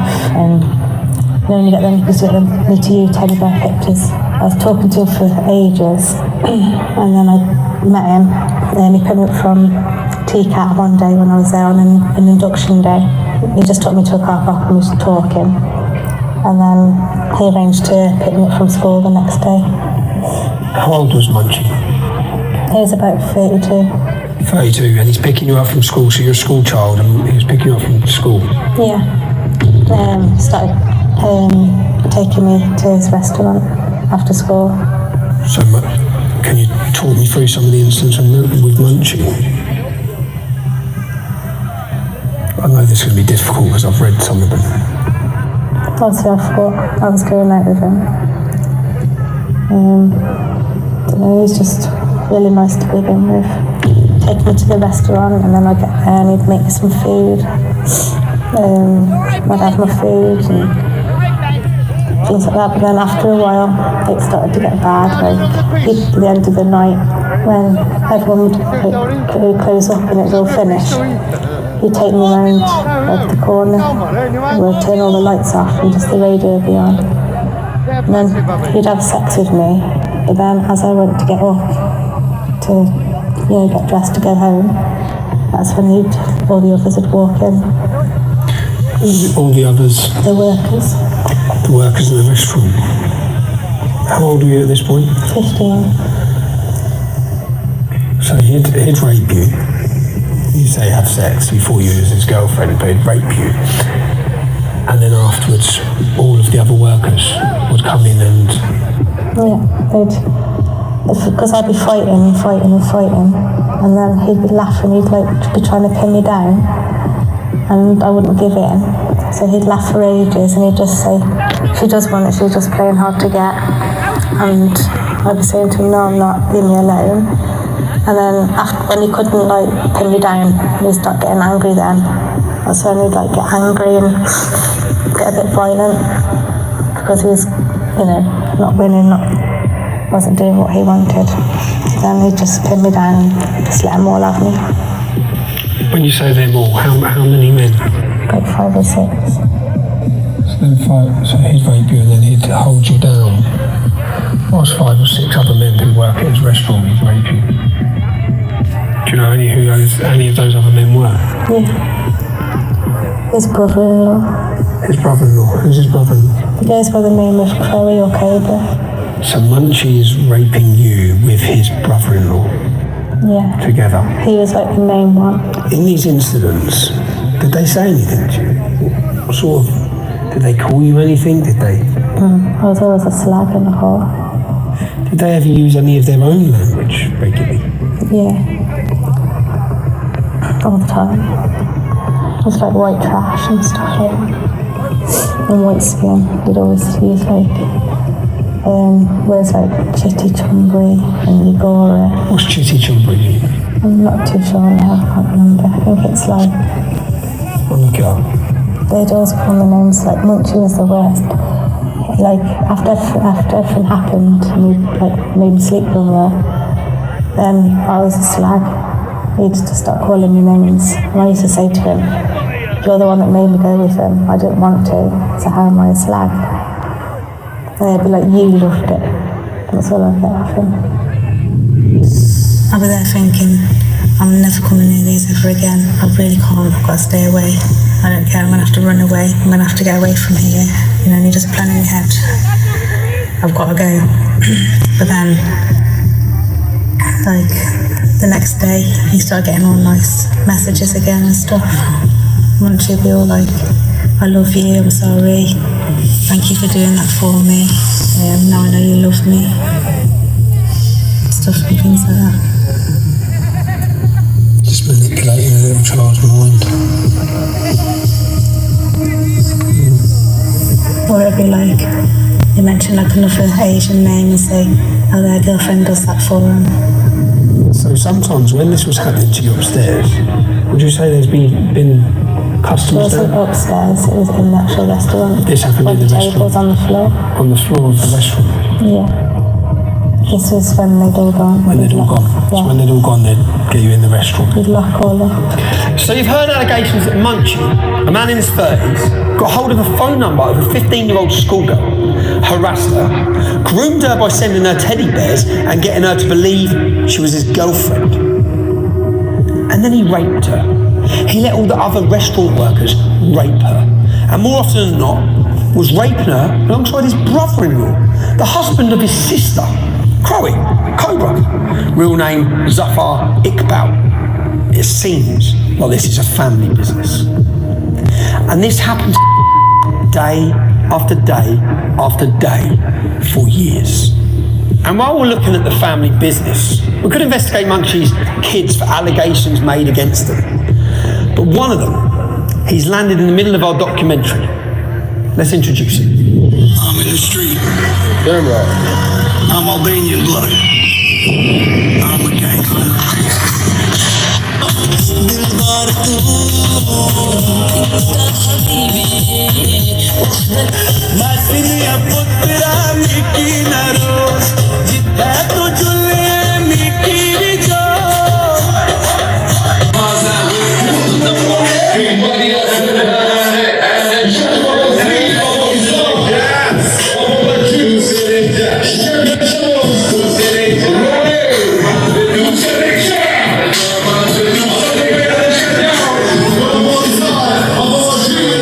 I'm the queens in that, bro.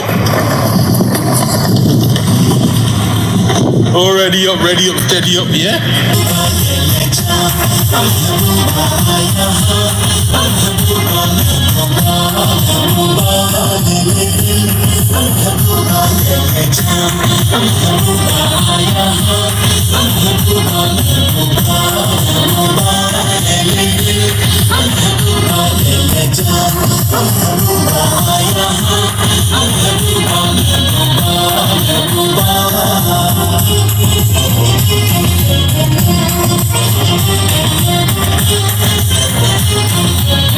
Munchie's son, Izzar Ahmed Hussain, or Flash, or Goldie, or Camp Gangster.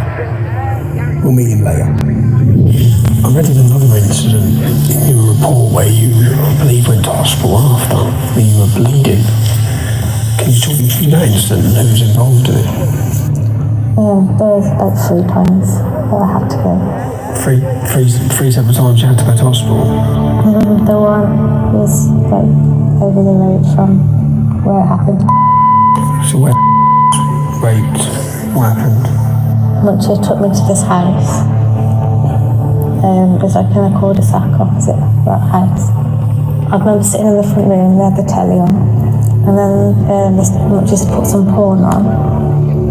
And then he was saying, joking around to me, saying like, are you gonna make a movie and stuff? And I was like, no, get lost, like laughing with him. And then I just had a drink, and then next thing I knew, I was in bed upstairs. I don't know how I got there or nothing. With who? All of them that was there. How many of them? Probably saying like 5, 6, 7, I don't know. Who was there? There was Munchie and Tolly, because they were the ones that was on me as well. Munchie and Tolly. And when you was upstairs in the bedroom, what was happening? They was all raping me. At the same time?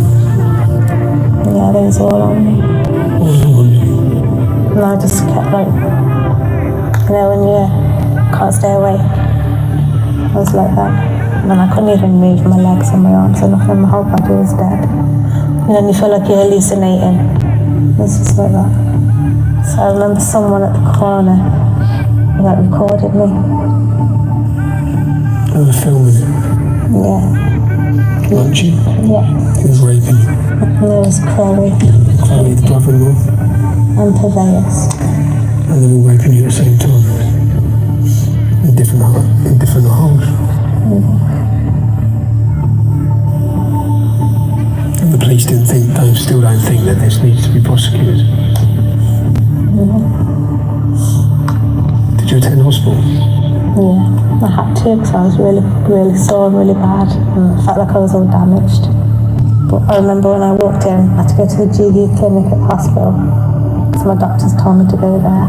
They think when you've turned up, so you've turned up as a child, as a young lady, girl, in a hospital, bleeding from front and back, swollen? Really bad. Really swollen? Did they ring the police? No.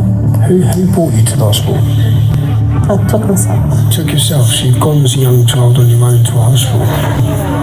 Because at first when you go in, they take you in this room and this woman talks to you and asks you what's happened and why you're there.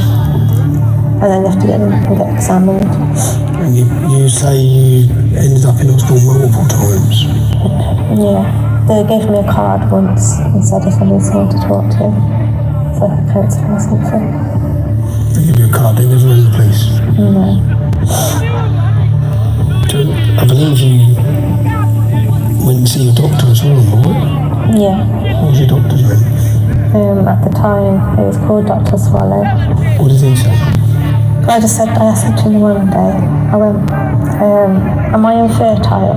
And he said, why did you say that? And I said, because I haven't got pregnant and all this stuff's like, I keep coming here all the time for like morning after club. I said, how come I haven't got pregnant? I said, am I infertile? And he said, no, I doubt it. And this, that and the other. He said, maybe the lady of the night. Are you a lady of the night? But I didn't understand what he meant there. I didn't get what he meant. Are you a lady of the night? Are you a prostitute? You as a child at this time as well? Yeah. He never questioned you further? Nothing. No contact? What have social services been like? What were they like when you were young? I didn't really see anyone. I saw one man called, I just remember his name. I've seen him at the police station. And he just, I wouldn't talk then. I was too scared to say anything. And he just gave me a card and he said, here's my card if you ever want to talk. I always kept it for years. You used to go missing? For days? Sometimes weeks. Sometimes weeks? Yeah, and the police would be looking for me. My mum and dad would be worried sick, ringing the police. And where would you be? Birmingham mainly. Your little friendship group at the school you went to, how many girls, say in your class, do you think were being forced to have sex with older Muslim men? There's about 7, 8 of them. 7, 8 girls? In your class? Just in your class? Yeah. So the numbers we're looking at here, how many children have been affected, how many children have been raped? All you had to do was walk down Wellington, and it was just every girl you see on the churchyard in High Street, at the bus stop. A lot of this seems to be centred around Indian restaurants. Can I ask what nationality were the men that were raping you? Were they Indian? No. No? Pakistanis. They're Pakistanis. How many Indian restaurants do you think in Telford are children being raped in? I'm not too sure. Like now. How many do you know of when you was younger? When I was younger, there was probably like 10. About 10? Now, another town this week joined the list of shame, where sex gangs have roamed seemingly unchecked to prey on girls as young as 11, raping, drugging, beating, trafficking, and potentially even murdering them in the process. What's happened in Telford could be the worst case of a paedophile gang involved in widespread child abuse the country has ever seen. But as I read the names of those convicted, something struck me. In Telford, they included Azir Ali Mahmoud, Mubarak Ali, and Adel Ali.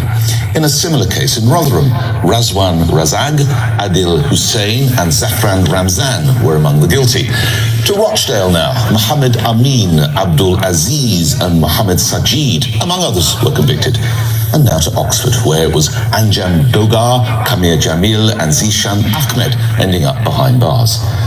Now, a very broad reckoning of the guilty shows around 80% are men of Pakistani and Bangladeshi origin. Well, a couple of observations then.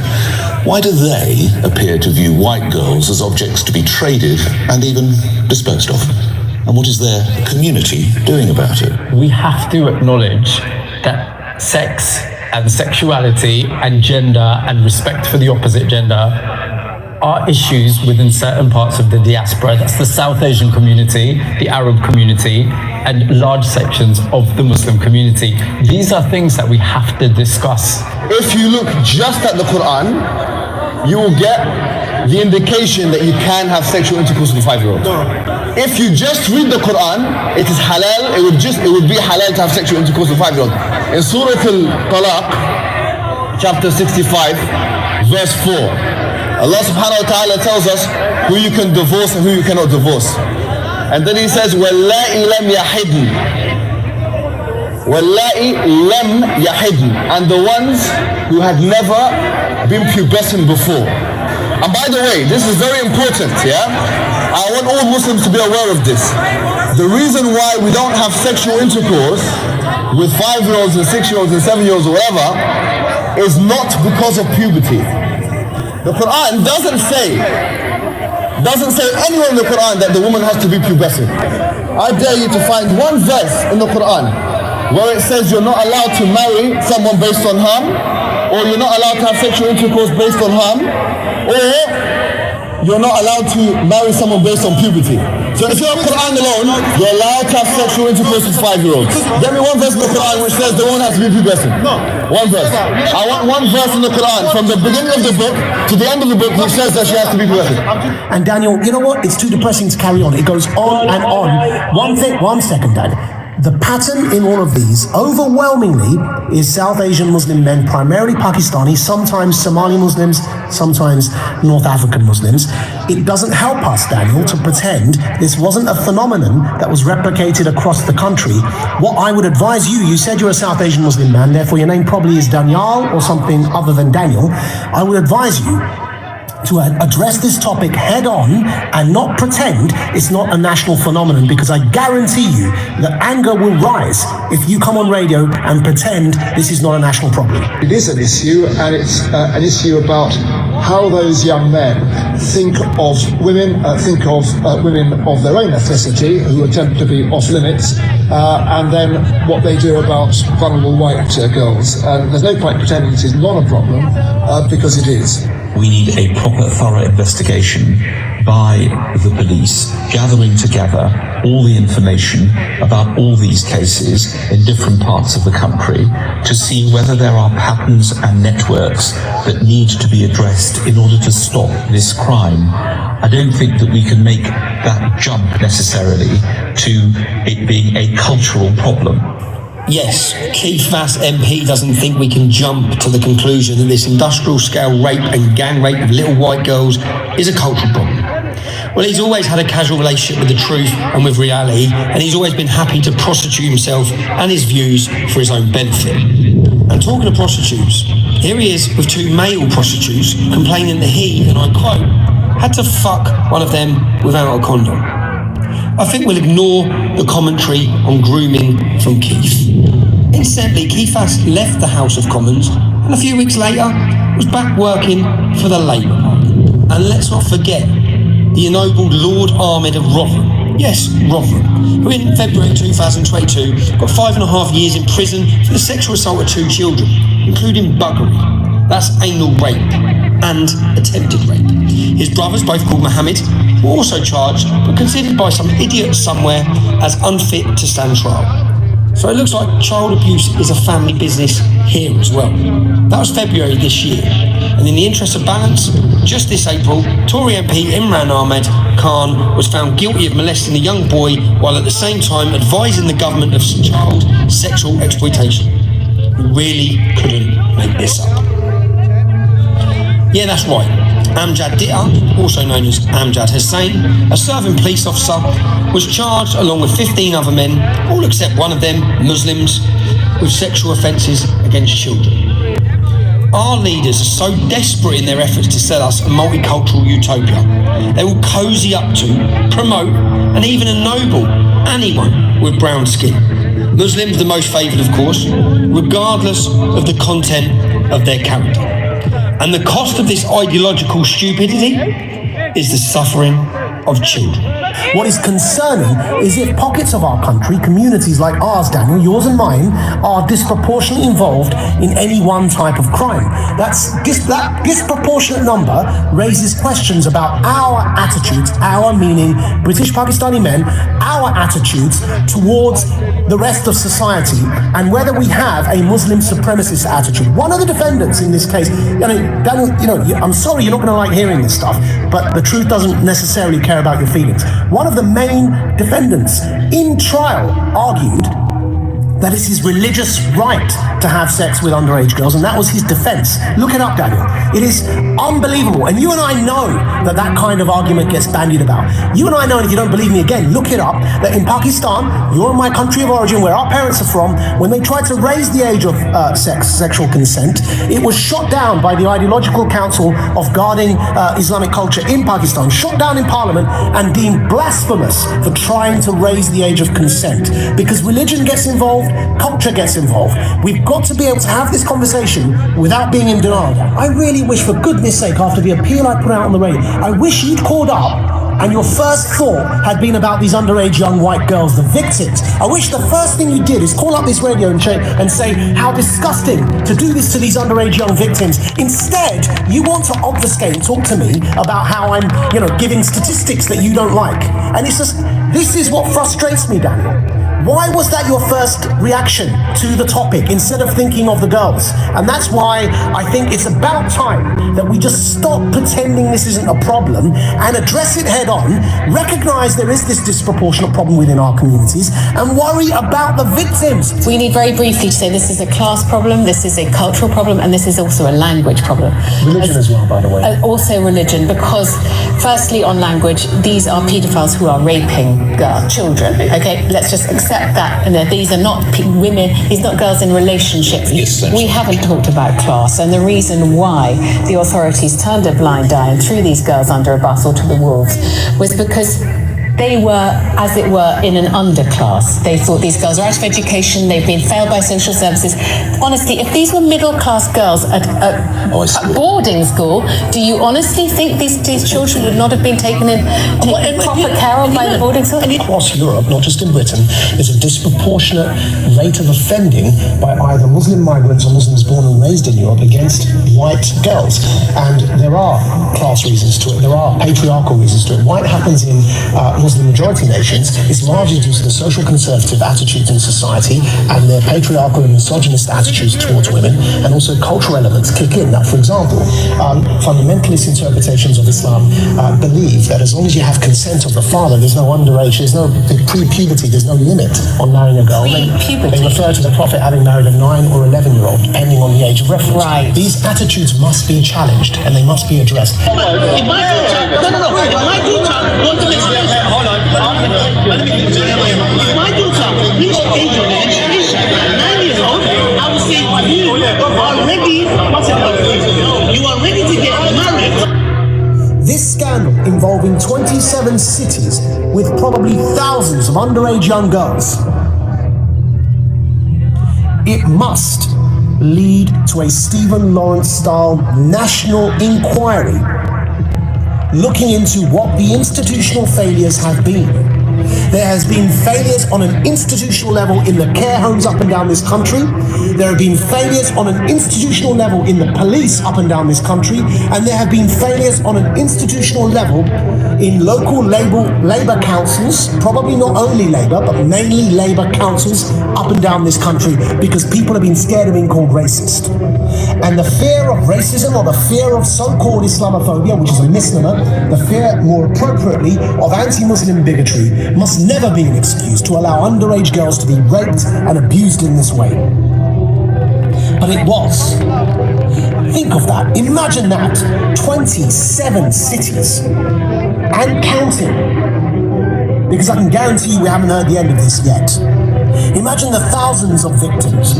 Imagine the impunity with which these men must have been acting.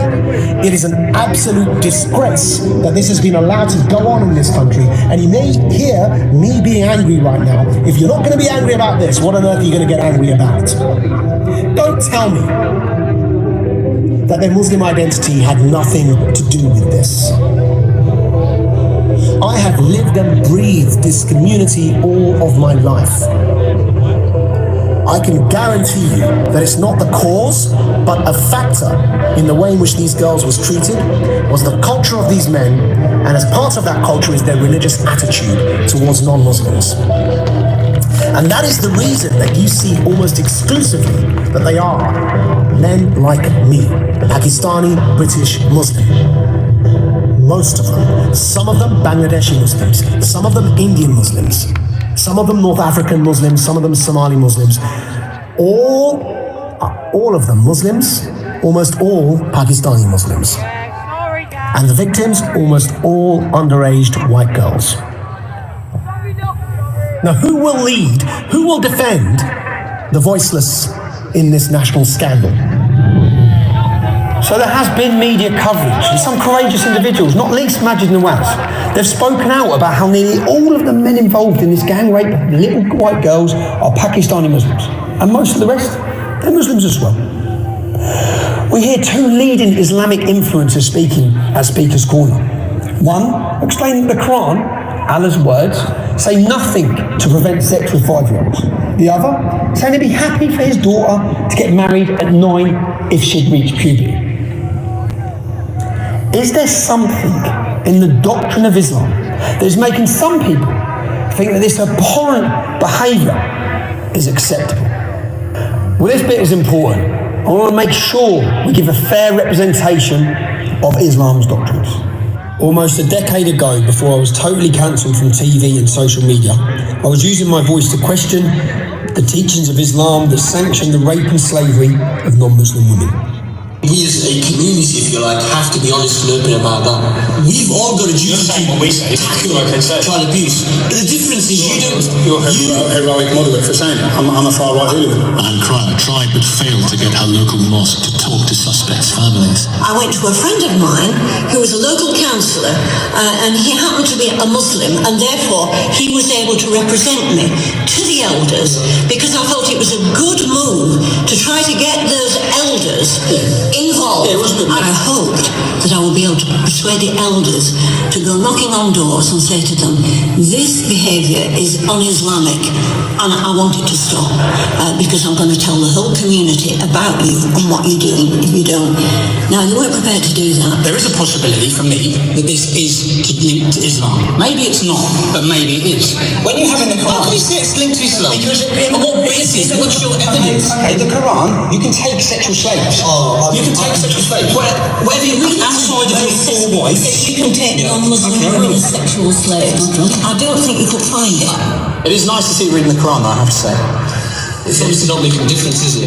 Because you still distorted it. No, I'm not sure. I'm reading. If you feel that you don't deal justly with the orphan girls, then marry those that please you of other women. 2, 3 or 4. If you fear that that will not be just, then take what your right arm possesses, i.e. slaves. Where does it say sexual slaves? Slaves, you can take... No, where does it say sexual slaves? Where does it say sexual slaves? You don't distort it. Well, maybe it's not me misrepresenting it. Maybe it's the rumours that are misrepresenting this. Would we all agree that these girls that have been targeted in these gangs are slaves, being treated like slaves? Can we agree? Look, I think that is a very unhelpful way of tackling the issue. They're being treated like slaves, and we have chapters in here that tell them it's okay to take non-Muslim women as slaves, and to me, that needs to be explored. To Mo, Tommy continually tries to unfairly blame the religion of Islam for criminal acts. Tommy's tried to create a link between some theological aspects and linking them with paedophilia, and that's wrong. Whatever sources he's using, they're deeply flawed. It says in the Quran that you can take non-Muslim women as slaves. What do they do with slaves? If it's in there, we must explore that avenue. A meeting was set up in London at the end of August with two experts on the Quran. Dr. Osama Hassan from Quilliam is a scientist and Islamic scholar, whilst historian Tom Holland has written groundbreaking books on the birth of Islam. Tommy used this opportunity to go straight to his belief that it is Islamic texts that are to blame for gang abuse of young girls. It's outside of your four wives, you can take whatever your right arm possesses, yeah? Now, how do we understand that? That referred to slavery, which are concubines. Yeah. Concubine, which included sexual slavery. Now, that was part of ancient culture. Tom is delighted they seem to agree with his position.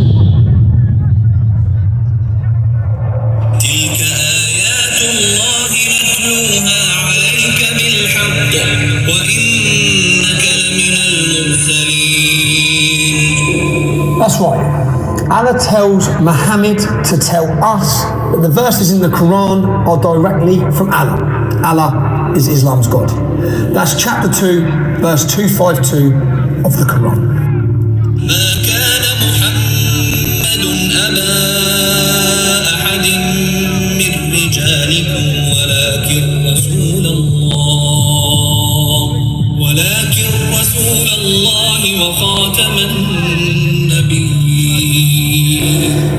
And the verses in the Quran tell us that Muhammad is the messenger of Allah.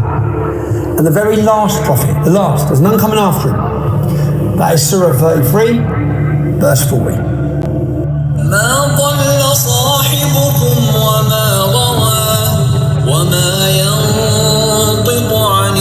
So Allah tells Muhammad to tell us that Muhammad hasn't erred, has got anything wrong. The And he's not soldiers are speaking going himself, now. driven by his own desires. They're going. What Muhammad is saying is just revelation from Allah, Islam's God.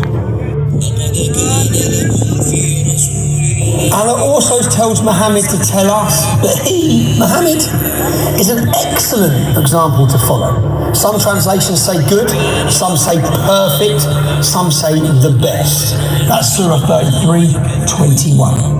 Allah tells Muhammad to tell us that he, Muhammad, and I'm quoting him here, is of great moral character, or a man of outstanding character, sublime, exalted, highest, noblest, depending on which translation you prefer. That's Surah 68:4. And finally, and importantly,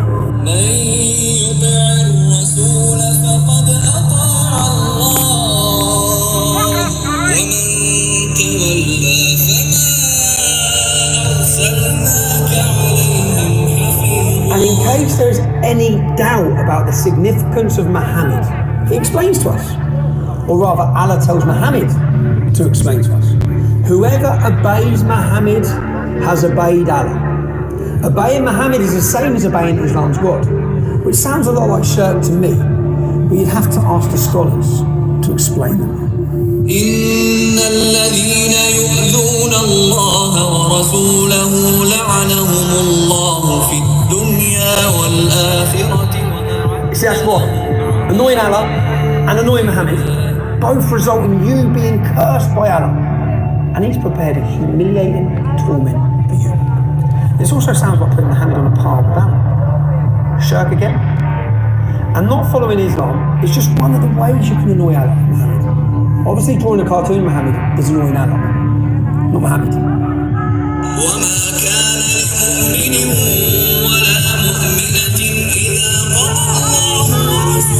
And for the free-thinking Muslims out there, take me. Once Allah and Muhammad have decided on something, you don't have any option. You don't have any choice in the matter. There's a fatalism to that. Inshallah.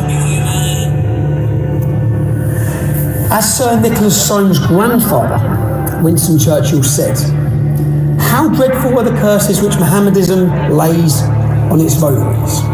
Besides a fanatical frenzy, which is as dangerous in a man as rabies in a dog, there is this fearful, fatalistic apathy. The effects are apparent in many countries. Improvident habits, slovenly systems of agriculture, sluggish methods of commerce. And insecurity of property exists wherever the followers of the Prophet rule or live. A degraded sensualism deprives this life of its grace and refinement, but next of its dignity and sanctity. The fact that in Mohammedan law, every woman must belong to some man has his absolute property, either as a child, a wife, or a concubine, a slave, must delay the final extinction of slavery until the faith of Islam has ceased to be a great power among men. Thousands become brave and loyal soldiers of the faith. All know how to die, but the influence of the religion paralyses the social development of those who follow it. No stronger retrograde force exists in this world. Far from being moribund, Mohammedanism is a militant and proselytizing faith. It has already spread throughout Central Africa, raising fearless warriors at every step. And were it not that Christianity is sheltered in the strong arms of science, the science against which it has vainly struggled, the civilization of modern Europe might fall, as fell the civilization of ancient Rome. Let's just repeat that last verse from Winston Churchill. The civilization of modern Europe might fall, as fell the civilization of ancient Rome. Now, he'd made these comments before there were 5 million followers of Islam in Britain. All that put simply, Muhammad said Allah was speaking to him, and Allah said Muhammad was the last prophet. Allah said Muhammad was the perfect example and of great moral character, and Allah said Muhammad had to be obeyed. Allah said if Muhammad and Allah have decided on something, you've got no option. No room for free thinking, no freedom of conscience, no opinion. You've got no freedom. Another critical consideration when trying to understand how the gang rape of children has gone on for so long, that's over 40 years in Britain, is understanding an Islamic worldview. I don't separate the world. Islamic doctrine does. We have Dar al-Islam, the land of Islam. That's countries under the control of Islam. We have Dar al-Harb, the land of war, countries where Muslims are fighting to establish Islam. Many Muslims see the UK itself as a land of war. That's because the UK has been fighting in Muslim countries. Think of our foreign policy: Iraq, Afghanistan, Syria. And in this case, the taking of sexual slaves from the enemy, whether it be white girls in the UK or Yazidi girls in Iraq, it's a right. It's Malak al-Yamin. These girls are what Islam refers to as their right-hand possessions. There's many verses in this book. Pick it up, read it. There are many verses in this book which legitimise, which sanction, which give permission for Muslim men to take non-Muslim women as sexual slaves. For time's sake, I'm just going to look at two. Quran 4:24. Also forbidden are women already married, except those slaves who your right hand possesses. It's outside of your four wives. You can take non-Muslim women as sexual slaves. That's what it says in the Quran.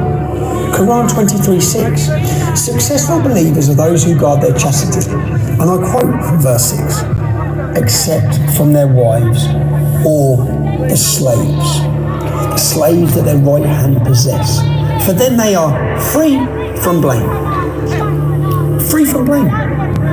They can take slave women, have sex with them, outside of their wives, and they are free from blame. So says Muhammad, the perfect moral compass for the Muslim world, who's instructed by God. That's what it says. Let's examine one more verse. Chapter 65, verse 4. In a section from Allah about the rules for men divorcing women. And I quote, and for those who don't have periods, i.e. they are still immature. These are the words in the Quran. They are still immature. The waiting period is 3 months. So if you want to divorce a child who has not yet started her periods, she has to wait 3 months before marrying again. So you can marry a child who hasn't started her period. I don't know what you're doing during your marriage to this child, but then you might fall out with her or something, or decide to divorce her. and you have to wait 3 months. That's what it says in the book.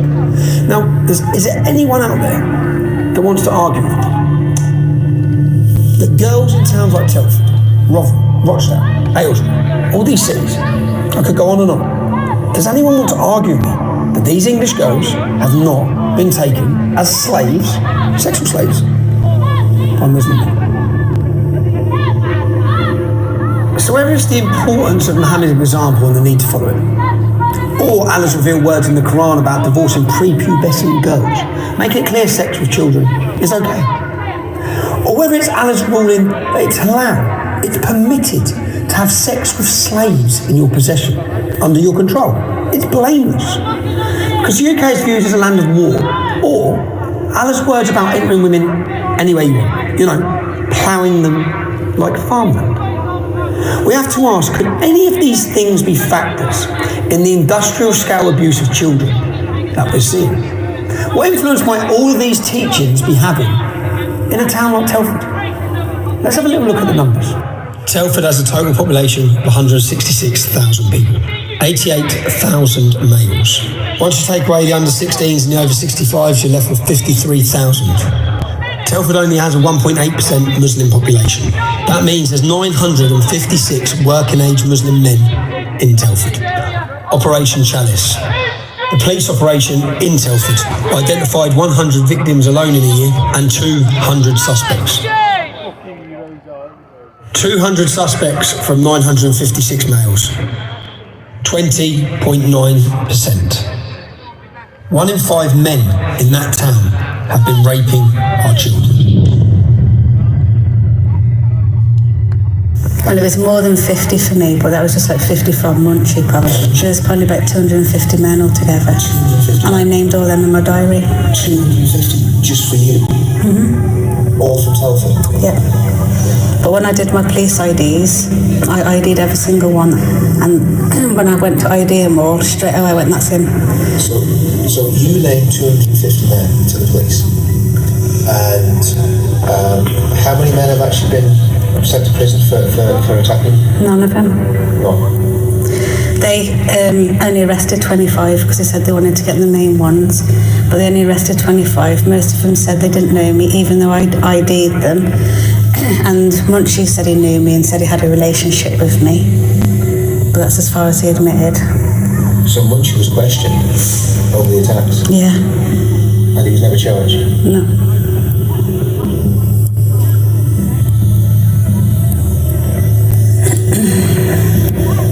They said it was going to be my word over theirs when I was on my own. I did have one witness.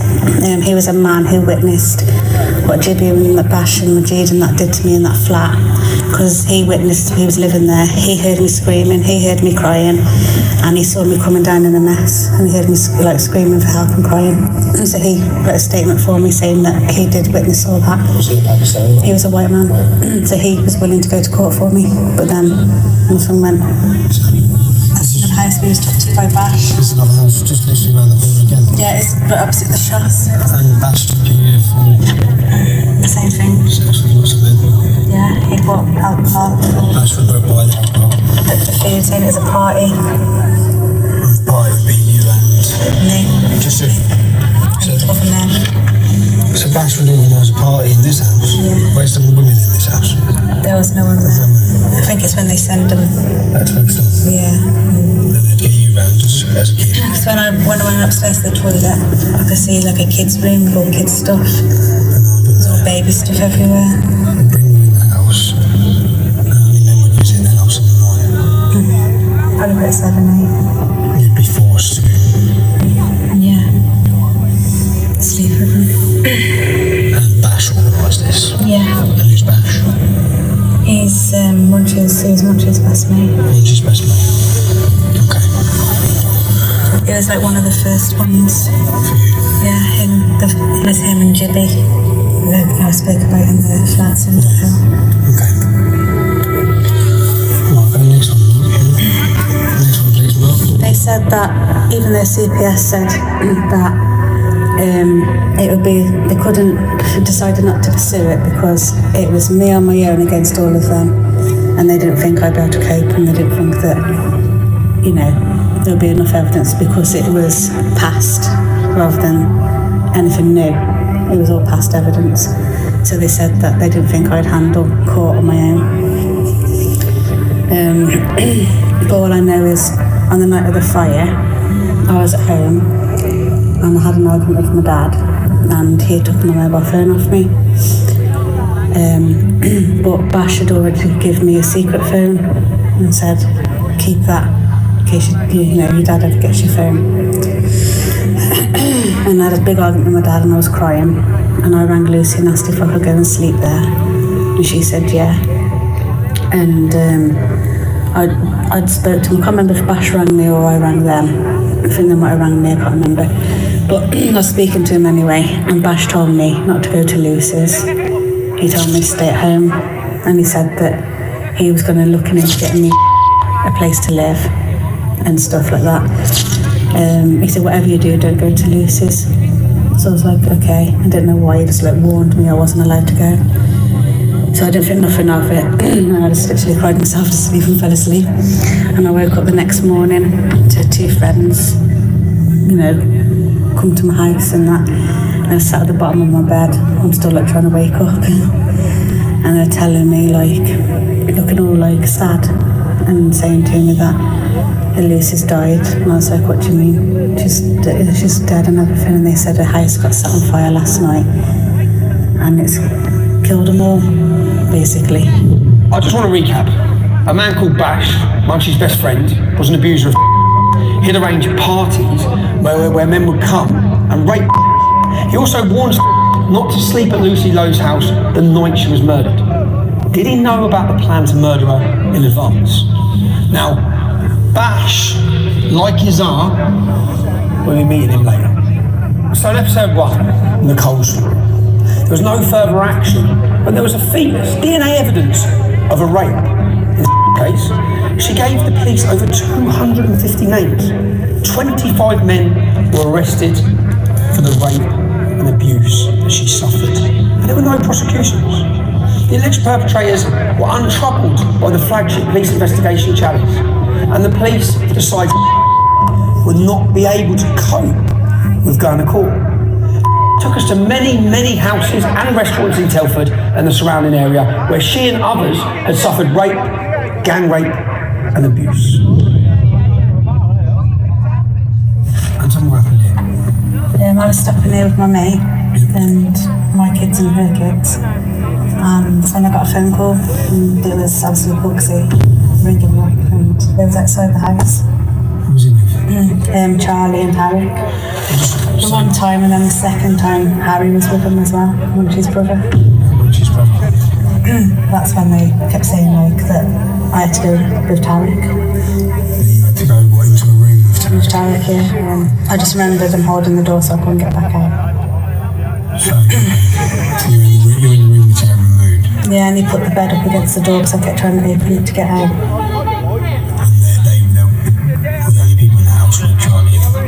And the first time was Charlie. Just pushing on the bed, put the bed up against the door so I couldn't, because I kept trying to get out. Yeah. And he kept saying this thing, he kept going, making them all laugh, he kept going, very, very tat. Very, very tat. Yeah, and he's like a fresh accent, like because he's fresh. Very, very tat. When's he making them laugh? They were laughing at what he was saying. And he kept looking at me and he was going, very, very tat. That was before it all happened. And you could hear them laughing outside. It means something like Betty balls, men's balls, but heavy basically, full, I don't know. Something like that. Oh, the word means that his balls are full, so they brought him around here to empty his balls. Basically. And they were laughing. And that's Charlie, Bugsy and Mood. And then they come back again another time. Yeah, with Harry. With Harry. And who were you? What happened that time? It was kind of the same thing. With Harry? But Harry didn't do anything. Oh, it was Harry. To have a mood again. Okay. Yeah, but Harry was with him the second time. Okay. So they just thought they could just Okay, Lisa and any mods, can you please give some links to some live streams? I've got to shut this stream down, it's only got 19%, I want to keep 10% if anything happens. So I'm going to be shutting this down in a couple of minutes, so if you can stick a link in the chat, any of the mods. I know Resistance is here. Like a single bed. If I can find refreshing migrant. And when you say who was it? Who was it? It was the refreshing migrant who was coming there telling you you had sex with him? Had done sex with him? Or was if the mods can find any lives out here, then put it in the chat. I'll be shutting down in 5. All right. We have serious allegations from children and I wander over, most in the rape and prostitution of them. As a dog you were walker. kingpin, having them trafficked. Can we talk? I've got some questions. We have accusations that you trafficked young children. You trafficked young children. You were the kingpin. You chose who they were raped by. You prostituted them. What was your relationship with Inspector Jim Bayliss? Bugsy, what was your relationship with Inspector Jim Bayliss? When you say fresh, is that how long it's been here? He had not long been in the country. When this was going on, he had not long been in the country. They brought him out from these balls.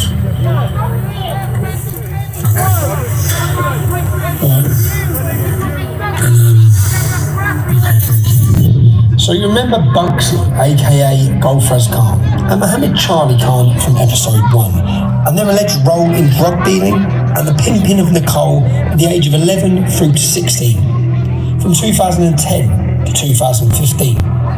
Well, here we've heard that they were busy doing the same thing, selling young girls for money a decade earlier, taking freshies, as they're called, recently arrived migrants to empty their balls with a white English child.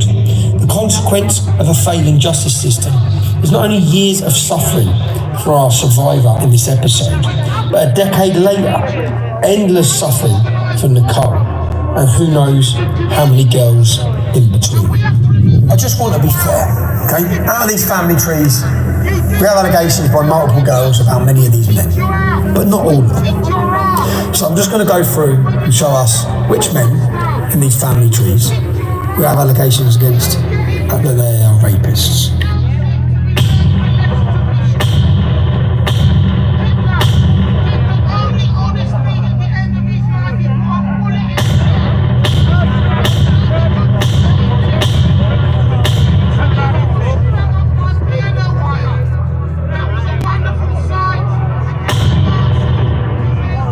Some of these men are named as rapists, and those that aren't named as rapists, many of them are named as drug dealers. But some of them, they're named as drug dealers and rapists.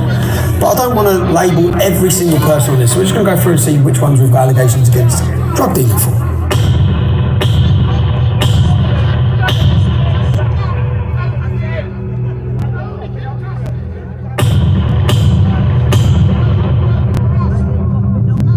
So the courageous survivors know where they were abused. They know the houses. They know the businesses. They know where they were raped by gangs of men.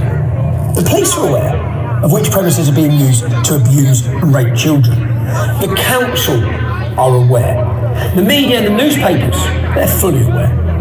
But the parents and the children of Telford, they may not be aware of what is happening to young children in some restaurants as they close, or upstairs, or while people are eating downstairs, or in the kitchen by the waiters in between serving customers. We have a duty, I have a duty, to make you aware. I want to make you aware of what we know. So if you have to make a choice of where you go to eat, where your children may be allowed to go, or where you decide to get a takeaway from, you may want to think twice before giving those businesses your money.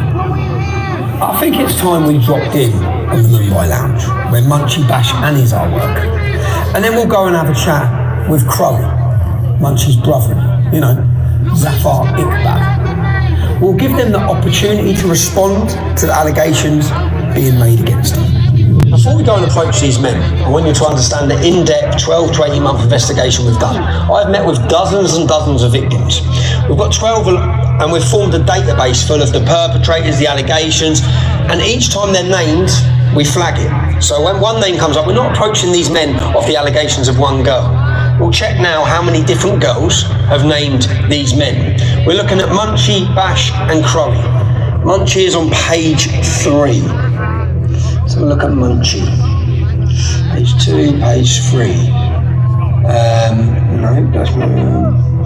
So Mushtaq Ahmed, Mushtaq Hussain, 1, 2, 3, 4, 5 different girls. 5 different girls have named Munchie. That's been involved in their rape, prostitution and trafficking. 5 different children. Bash is on page 4. Basharat Hussain, 1, 2, 3, 4 different girls named Bash. Crowie Zafar Iqbal is on page 7. See how many girls have named Crowie. Crowie, page 7. Zafar Iqbal, 1, 2, 3, 4. But let me just show you as we work our way through here. The alleged perpetrators. We're on episode 2. There's many more episodes to come, just so you can see and understand the level of the investigation that we have carried out and the amount. We have over 200 men who have been named in this investigation.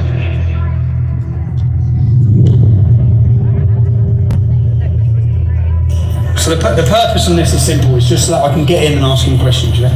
The problem is that there's probably about 8 members of staff. Munchie, who is the main alleged rapist, who has been holding children down whilst they were gang raped repeatedly by men. Some of these, one of these girls ended up in hospital 3 times. They split her anal and vagina together with what they done to her. Now, the problem is Munchie works in the kitchen, which means he will have knives. So there is a risky situation going in. Some of his relatives, his nephews and his cousins, are working as waiters. They're young, they might be fiery. It's impossible. I've tried to contact him multiple ways. I've tried to put questions to him to get answers. I have to give him the right to reply because we're about to publish some of the sickest allegations ever against the man. The allegations are that this has happened repeatedly in his business. It's literally, we're just here to do our job, yeah? That's literally it. So the bar's busy. The bar's very busy, man. You don't really want to go through this way. This is the Indian restaurant this side of the pub. This is the restaurant side. So they're there, arm door in's over here.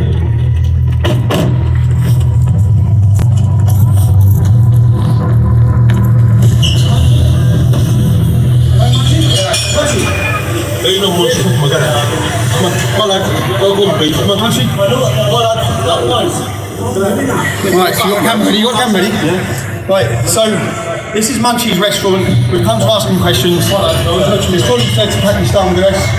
Is Bash in here? Right, Bash. How you doing? I've got to put some allegations to you. You've been raping young girls in restaurants, but get the fuck out of here. Bash, why would I have young girls who have named you as raping young children? We have young girls who have named you as raping. Fuck out of here. I have girls that have been you as raping. Bash, raping young children. You're fucking bullshit. Your dad has as well. My dad has not fucking do nothing. You're not bullshit. Bash, nothing to fucking prove it. Prove it. You're a liar. Fuck up. You don't prove it. You fucking bad man drug dealer, are you? Fuck bad man drug dealer. One by one, raping them after each other whilst in their school uniforms, okay? Munchie, Bash, you're named, mate. You're signed in our documentary. The problem we have is unsuspecting customers do not know that these men have been raping children in these businesses. Unsuspecting customers are not aware.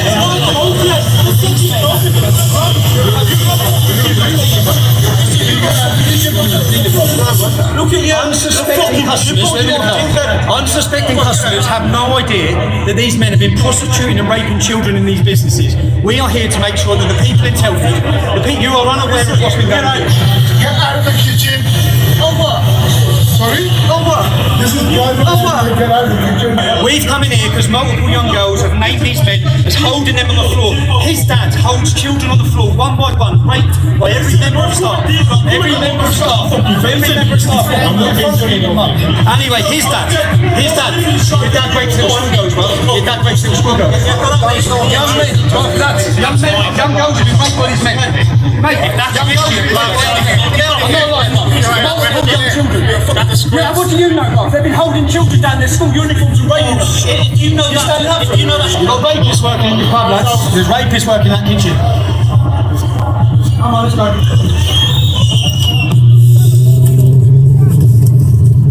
So, we know that this is the restaurant that our survivor alleges she was held down and gang raped by Munchie and all of his colleagues.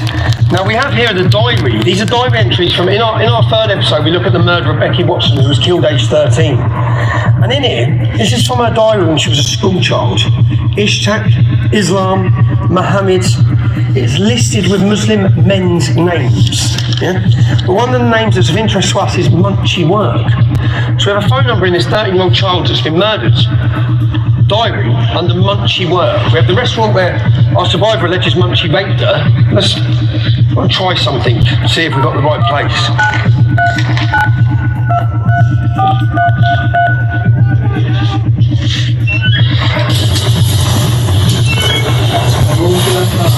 Hello mate, yeah, I just wanted to check that was you. So this is the place where you step down the steps. This is the place that she describes in the story where she was held on that floor there. She was held and gang raped. We've heard the allegations of Zafar Iqbal.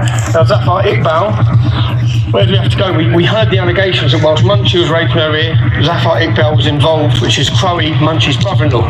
Where do we have to go to find Crowe? Literally, this is his family business here. Now, you see this high street. Who would have thought in a sleepy little market town called Wem, that within two businesses where we have allegations that young children have been held down and gang raped by the men involved in these businesses. This is his restaurant here. This is his family restaurant. So we'll go and see what they've got to say. Hi lads, how are you? Okay. Yeah, not bad. Crowe. Crowe, mate, Crowe. Crowe. Chef. Crowe. He's been raping children, mate. I want to speak to him about it. Hello, mate. Is Crowe here? Crowe. Now, Zafar Iqbal. The nickname? Crowe. Not yet. The nickname Crowe. So, not here, no? No, I think he's on delivery. I'll show you, brother. He's on delivery, yeah? I'll show you that. So you know. Yeah, you know who he is. Yeah, I also know who you are. You know, yeah. But you know who he is, yeah? Yeah. And this is his place, his family's place. Yeah? Yeah. This is his family's place. Yeah. I just come to ask him some questions, lads, because I'll tell you what it is. I've got girls that name him. I know this is his family's restaurant. No, he's not here. He's in Pakistan. Yeah. Do you know why he's in Pakistan? Do you know why he's in? How long has he been there? He went yesterday. Yeah. It's pretty good timing, though. Because just tell him when he's back, we have allegations that he's been raping children, and we need to question that. Yeah? Yeah. Do you know that? What do you think, mate? Can I ask you? If you're a member of staff here. If you're going to ask me, I think you're racist. You think I'm racist? I think you're racist. Okay, I am asking you. If you've got proof, can you show me proof? I've got 4 different girls who don't know each other. Okay. Who have all given me his name. They've all told me you know him. They've all told me the stories. Yeah. They don't know each other, bro. Yeah. Okay. So I've sat them down, spent 18 months. They have all, do you know what they've done? Do you know what they've done? Yeah. They held the girl down. She's 15. Yeah. And 7 of them, they breached her angle to her vagina. She couldn't walk for a week. Yeah? So when you hear that story, I don't care what you think about me, if I'm honest, yeah? But what do you think of him if 4 different girls are saying that? Well, I think the story itself is bad. Oh, it's bad? Yeah, if that was to happen. Is it as bad as racism? Yes. It is, okay, so okay, we're getting somewhere. How am I racist? What have I said that's racist? Well, I want to see proof for what you're doing. Okay, but no, let's forget. Okay, you will see proof. I don't think you're coming in here is like, if you've got that case, right, you've got these allegations, take it to court. Yeah, got 12, I'm not 12% there. And please don't take them to court, because they're police that work for this gang. They're police on their payroll. Now, do you think it's right, if there are those allegations against this man, do you think it's right that some 14-year-old girls might be coming in here for food? Yeah, but I'm asking you. Story. You don't believe it? I don't believe it. Do you believe the girls? I haven't spoken to them. No, okay, but you're going to see the story of 4 girls. Do you think these 4 girls just make it up? Well, I'm telling you there's 4 girls. I'm telling you. So you're going to see it on a film. Tell me a story. You know, you're going to see on a film 4 girls.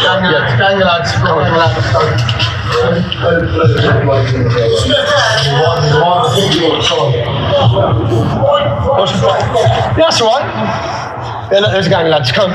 Get film them. Come. You're racist, motherfucker. We're not worrying. Not me. You motherfucker. That's what you are. Son of a bitch. Don't worry, lads. Motherfucker. Islamophobe, motherfucker. You're raping kids. Right, let's go. Let's go. Sorry. All right, mate. See you later. Come on, let's go. Go.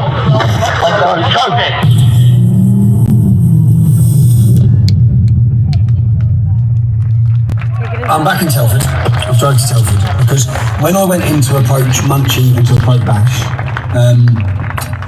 the owner of the Elephant and Castle, who's an Irishman, he was quite aggressive, quite defensive of the Muslims and the accusations against him. He was defending them.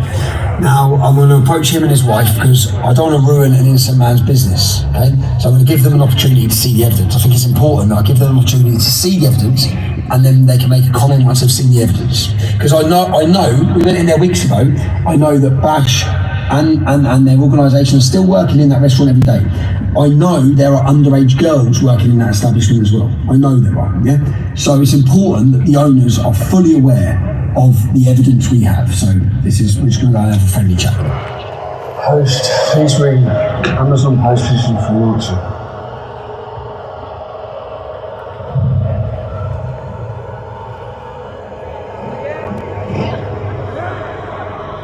Trouble? I'm asking if you want this. Yeah, I am. Yeah, they are. Yeah. I've just been over to Ireland looking for you. You've just what? I've just been over to Ireland looking for you. Well, don't go out for Ireland looking for me. I'm downstairs, mate. I'm outside your pub. Come out. I'll talk to you. Man, you could have fucking rang me and told me you're coming, couldn't you? I'm here, mate. I'm here. Yeah. I'm here to see if you want to see the evidence. Do you want to see the evidence that I've got on the men that work in your kitchen? What evidence? Come here, you're coming up with fucking shit on Facebook and fucking... I'm not, mate. I'm here. Fucking rubbish. Mate, do you want to see the evidence? I'll show you the evidence now. I'll sit down with you and your wife and I'll show you the evidence. So okay, wait outside then. Okay, thank you. Cheers, bye. You get whatever you can off him. Do you want to see the evidence? I want to talk to you on your own. That's fine, but do you want to see the evidence? I said, I'll talk to you on your own. Mate, do you want to see the evidence? I'll talk to you. Okay, well, that's fair for my security and my safety. Well, come here. It's only me. No. But mate, I mean, so no one can say I've said something. I don't want to go in there and you say I've said something. I'm going to bring you into the corner. That's fine. So that's it. There's a computer there, yeah, with the evidence. Fine. Do you want to see it? Yeah, come on. Mate, I don't believe you're you're an innocent man running a business. My name's Stephen. It is Stephen, yeah. Fucking Stephen, I'm the some shit to me. I fucking had to deal with fucking immigration shit like you probably had to. Stop coming over here and giving you all your fucking big I am. What are you talking about? British fucking shit. What are you talking about? I'm here to talk about men who have raped children, bro. Yeah? That's what I'm here to talk about, nothing else. No immigration, not me, not you. I seen you running across from over there. Yeah. I seen you come in here and saying online there's rapists in this fucking building. Yeah, there is. Let me show you. But come here, you've tried to ruin my business. I haven't tried to ruin your business. You fucking have. You put this online, I've seen it already. Mate, there's a film I've had people put this out to me. There's a film. Show me already. I've seen it. You don't use this place as a tool for fucking your propaganda. Propaganda? Do you not think this fucking white fella's fucking right? Oh, okay then, that's okay. So it's okay then? No, I never said it's okay. As an Irish fella, I'm very upset with you. Do you know what I mean? As an Irish immigrant, how you treat people. How I treat people? How we have been treated over the years. How I treat people? Yeah. You have a man in your kitchen that holds down children and rapes them, bruv. Don't talk to me about how I treat people. I'm trying. You've got young girls working in your premises, young girls, and you're more bothered about white people rape girls as well. Sort yourself out. You've got Muslim men in there who gang rape kids, bruv. Yeah, and you've got young girls in that premises. I'm here to give you an opportunity to save the young girls. Is this fair? No. So the attitude you've come out with, you have been made aware of allegations of rape against children, and you come out going on about immigration and Ireland. What fucking planet are you on? You're embarrassing. You need to get your wife down here so she can, as a woman, because you're obviously got no brain in your head, let the woman see the evidence. Got no brain. There's evidence. I've got no brain. Yeah, you've got...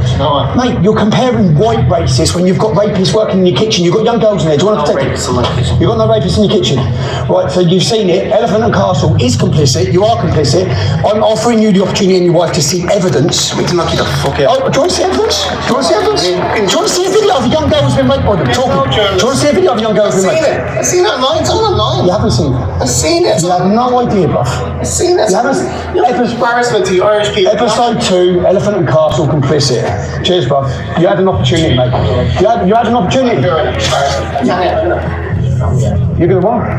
I'll tell you my family. You had the opportunity to sit and watch evidence. Yeah? You had the opportunity. I was about to show. I've got a video. You haven't seen it because it's not out. I've got a video of a young girl who I've got out or not out. It's not out, bruv. It's not out. It goes out on the 7th of May.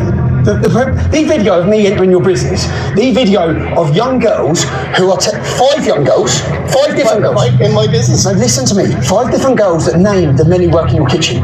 5 different girls. Do you know what he done? He held her down, and one by one, every member of staff, yeah, in his previous premises, raped her on the floor. Yeah? It's got nothing to do with my politics, it's got nothing to do with Ireland, right? It's got to do with a little girl who was held down and gang raped by Bash, by Munchie. They're all names, yeah? And what I offered you, what I've come here to... You call their nicknames now. Where's their proper names? A while ago. I know everyone their proper names. It's going to be in the film. Well, I've given you an opportunity, and you should have got your wife down. That was Mexico. You should have got your wife down there. Yeah? So let's come Mexico. Clever, right? Just so we're aware, so this is the owner of this premises, yeah? We're lying, right? White men rape as well, right? He's got young girls. There are young girls, so this is why I have to do this film, right? Because there are young girls that are going to be in this premises. Those young girls are in this premises, right? And there are rapists working in his kitchen. Thanks, Lisa. And he doesn't care. And he doesn't care. Yeah, go on, man. I know I'm good. I know I am, mate. Mate, get your hand off me, bro. Right off, son. I'm alright, mate. How are you? Yeah. Boys, well, just threatening me. How you doing? No, they haven't. It's all on camera, mate. It's an old man from here. I just said you're fucking wiping out my business. You're going to kill me. I said you'd wipe out your own business. Don't say it today. How you doing? So, I've come here. Sorry, just going to activate my body warm. That's fine, you know. So I made a film. Yeah. And there's a film coming out in Telford. Yeah. And in the film we have multiple allegations against men that work in this kitchen. Okay. Now, in the heat of the moment when we come into this premises to ask the questions, this gentleman and his family, I understand it's their pub, and I understand that the Indian restaurant is run separately. Yeah, of course. So I came in now and just, which I've got all the recordings of, I came in now and said, do you want me to show you the evidence I have? Yes. Yeah? So calmly, do you want me to show you the evidence I have? Okay. So that you can make a decision as a business on where you stand. Yeah, right? I get that. So I bought a laptop. Right. I bought a film so that he could see, or his wife could see. I should have got his wife because he's still drunk. Right. So that he could see the allegations that are about to be made, because I don't want to say it's the Elephant and Castle. Yeah, of course. When it's not the Elephant and Castle. Yeah, yeah. It's not his wife. Yeah. That's all I'm doing. That's it. Okay. And he's come out going on about immigration, going on about politics. I said, mate, I'm just here to show you. Yeah? Okay. I'm just working, mate. What's sort of where we're moving forward from here then? I'm going now, mate. I've got my footage. That's it, bro. All right. Cheers, mate. Cheers, mate. Mate, what you should have done, I'll just say one more time, what you should have done, bruv, what you should have done, right, as I said, I've just knocked in to show you evidence, yeah? You should have got your wife to sit down and see the evidence, because what I wanted to do in my film is actually separate the Elephant and Castle from the Mumbai Lounge, yeah? There's no Mumbai Lounge. What I come to show you was evidence. So to see if your wife wanted to see girls sitting down telling her. I've seen it. It's no, on you online. haven't seen it. I've seen it. It's on online. No, it's as I said to you, I've seen you walking in here. There's an hour and 20-minute film going out on the 7th of May. That's fantastic. I'm sure your boys would love to pay it. Well, you're in it now. You got the money. You're in it now. See you later. That's why I leave this is where owner. So I had hope that as owner of an establishment that has young girls working there and serious allegations of rape that he's aware of, he'd want to see the evidence. I just went in to see the evidence. Do you know what I realised? He's very not man. And I realise now that his attitude and the way he acted and the way he was there is exactly the reason that this has gone unpunished for 30 years, 4 years. He would be one of the people shutting down the debate, shutting down the ability to discuss these gangs raping children. And he just tried to do that to me. So, I'm surprised. I'm disappointed as well because I'm not saying he's got anything to do with raping children. I'm not saying he's anything to do with these rape gangs. What I'm saying is that he's ignorantly defended them. Sorry, I didn't notice the food. Because he was more bothered about the fact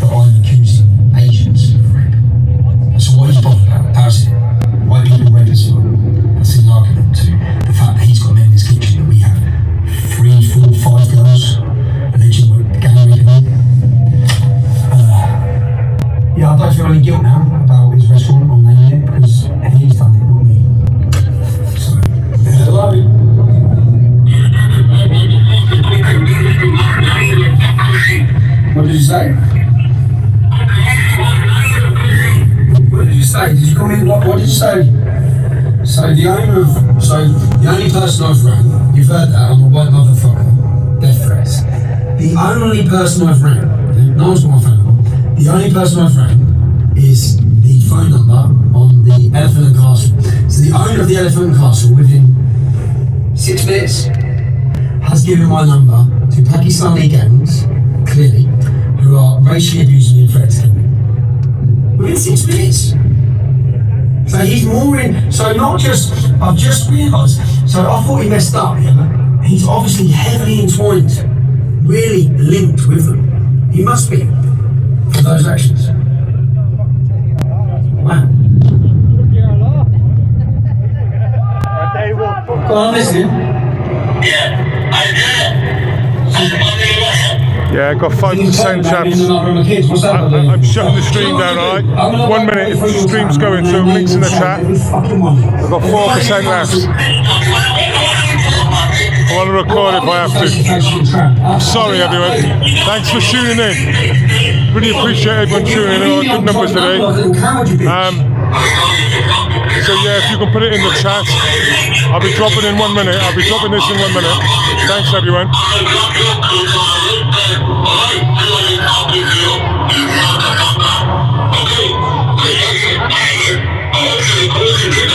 Yeah, I'm sorry, Michelle. It's not up unless Lisa's here.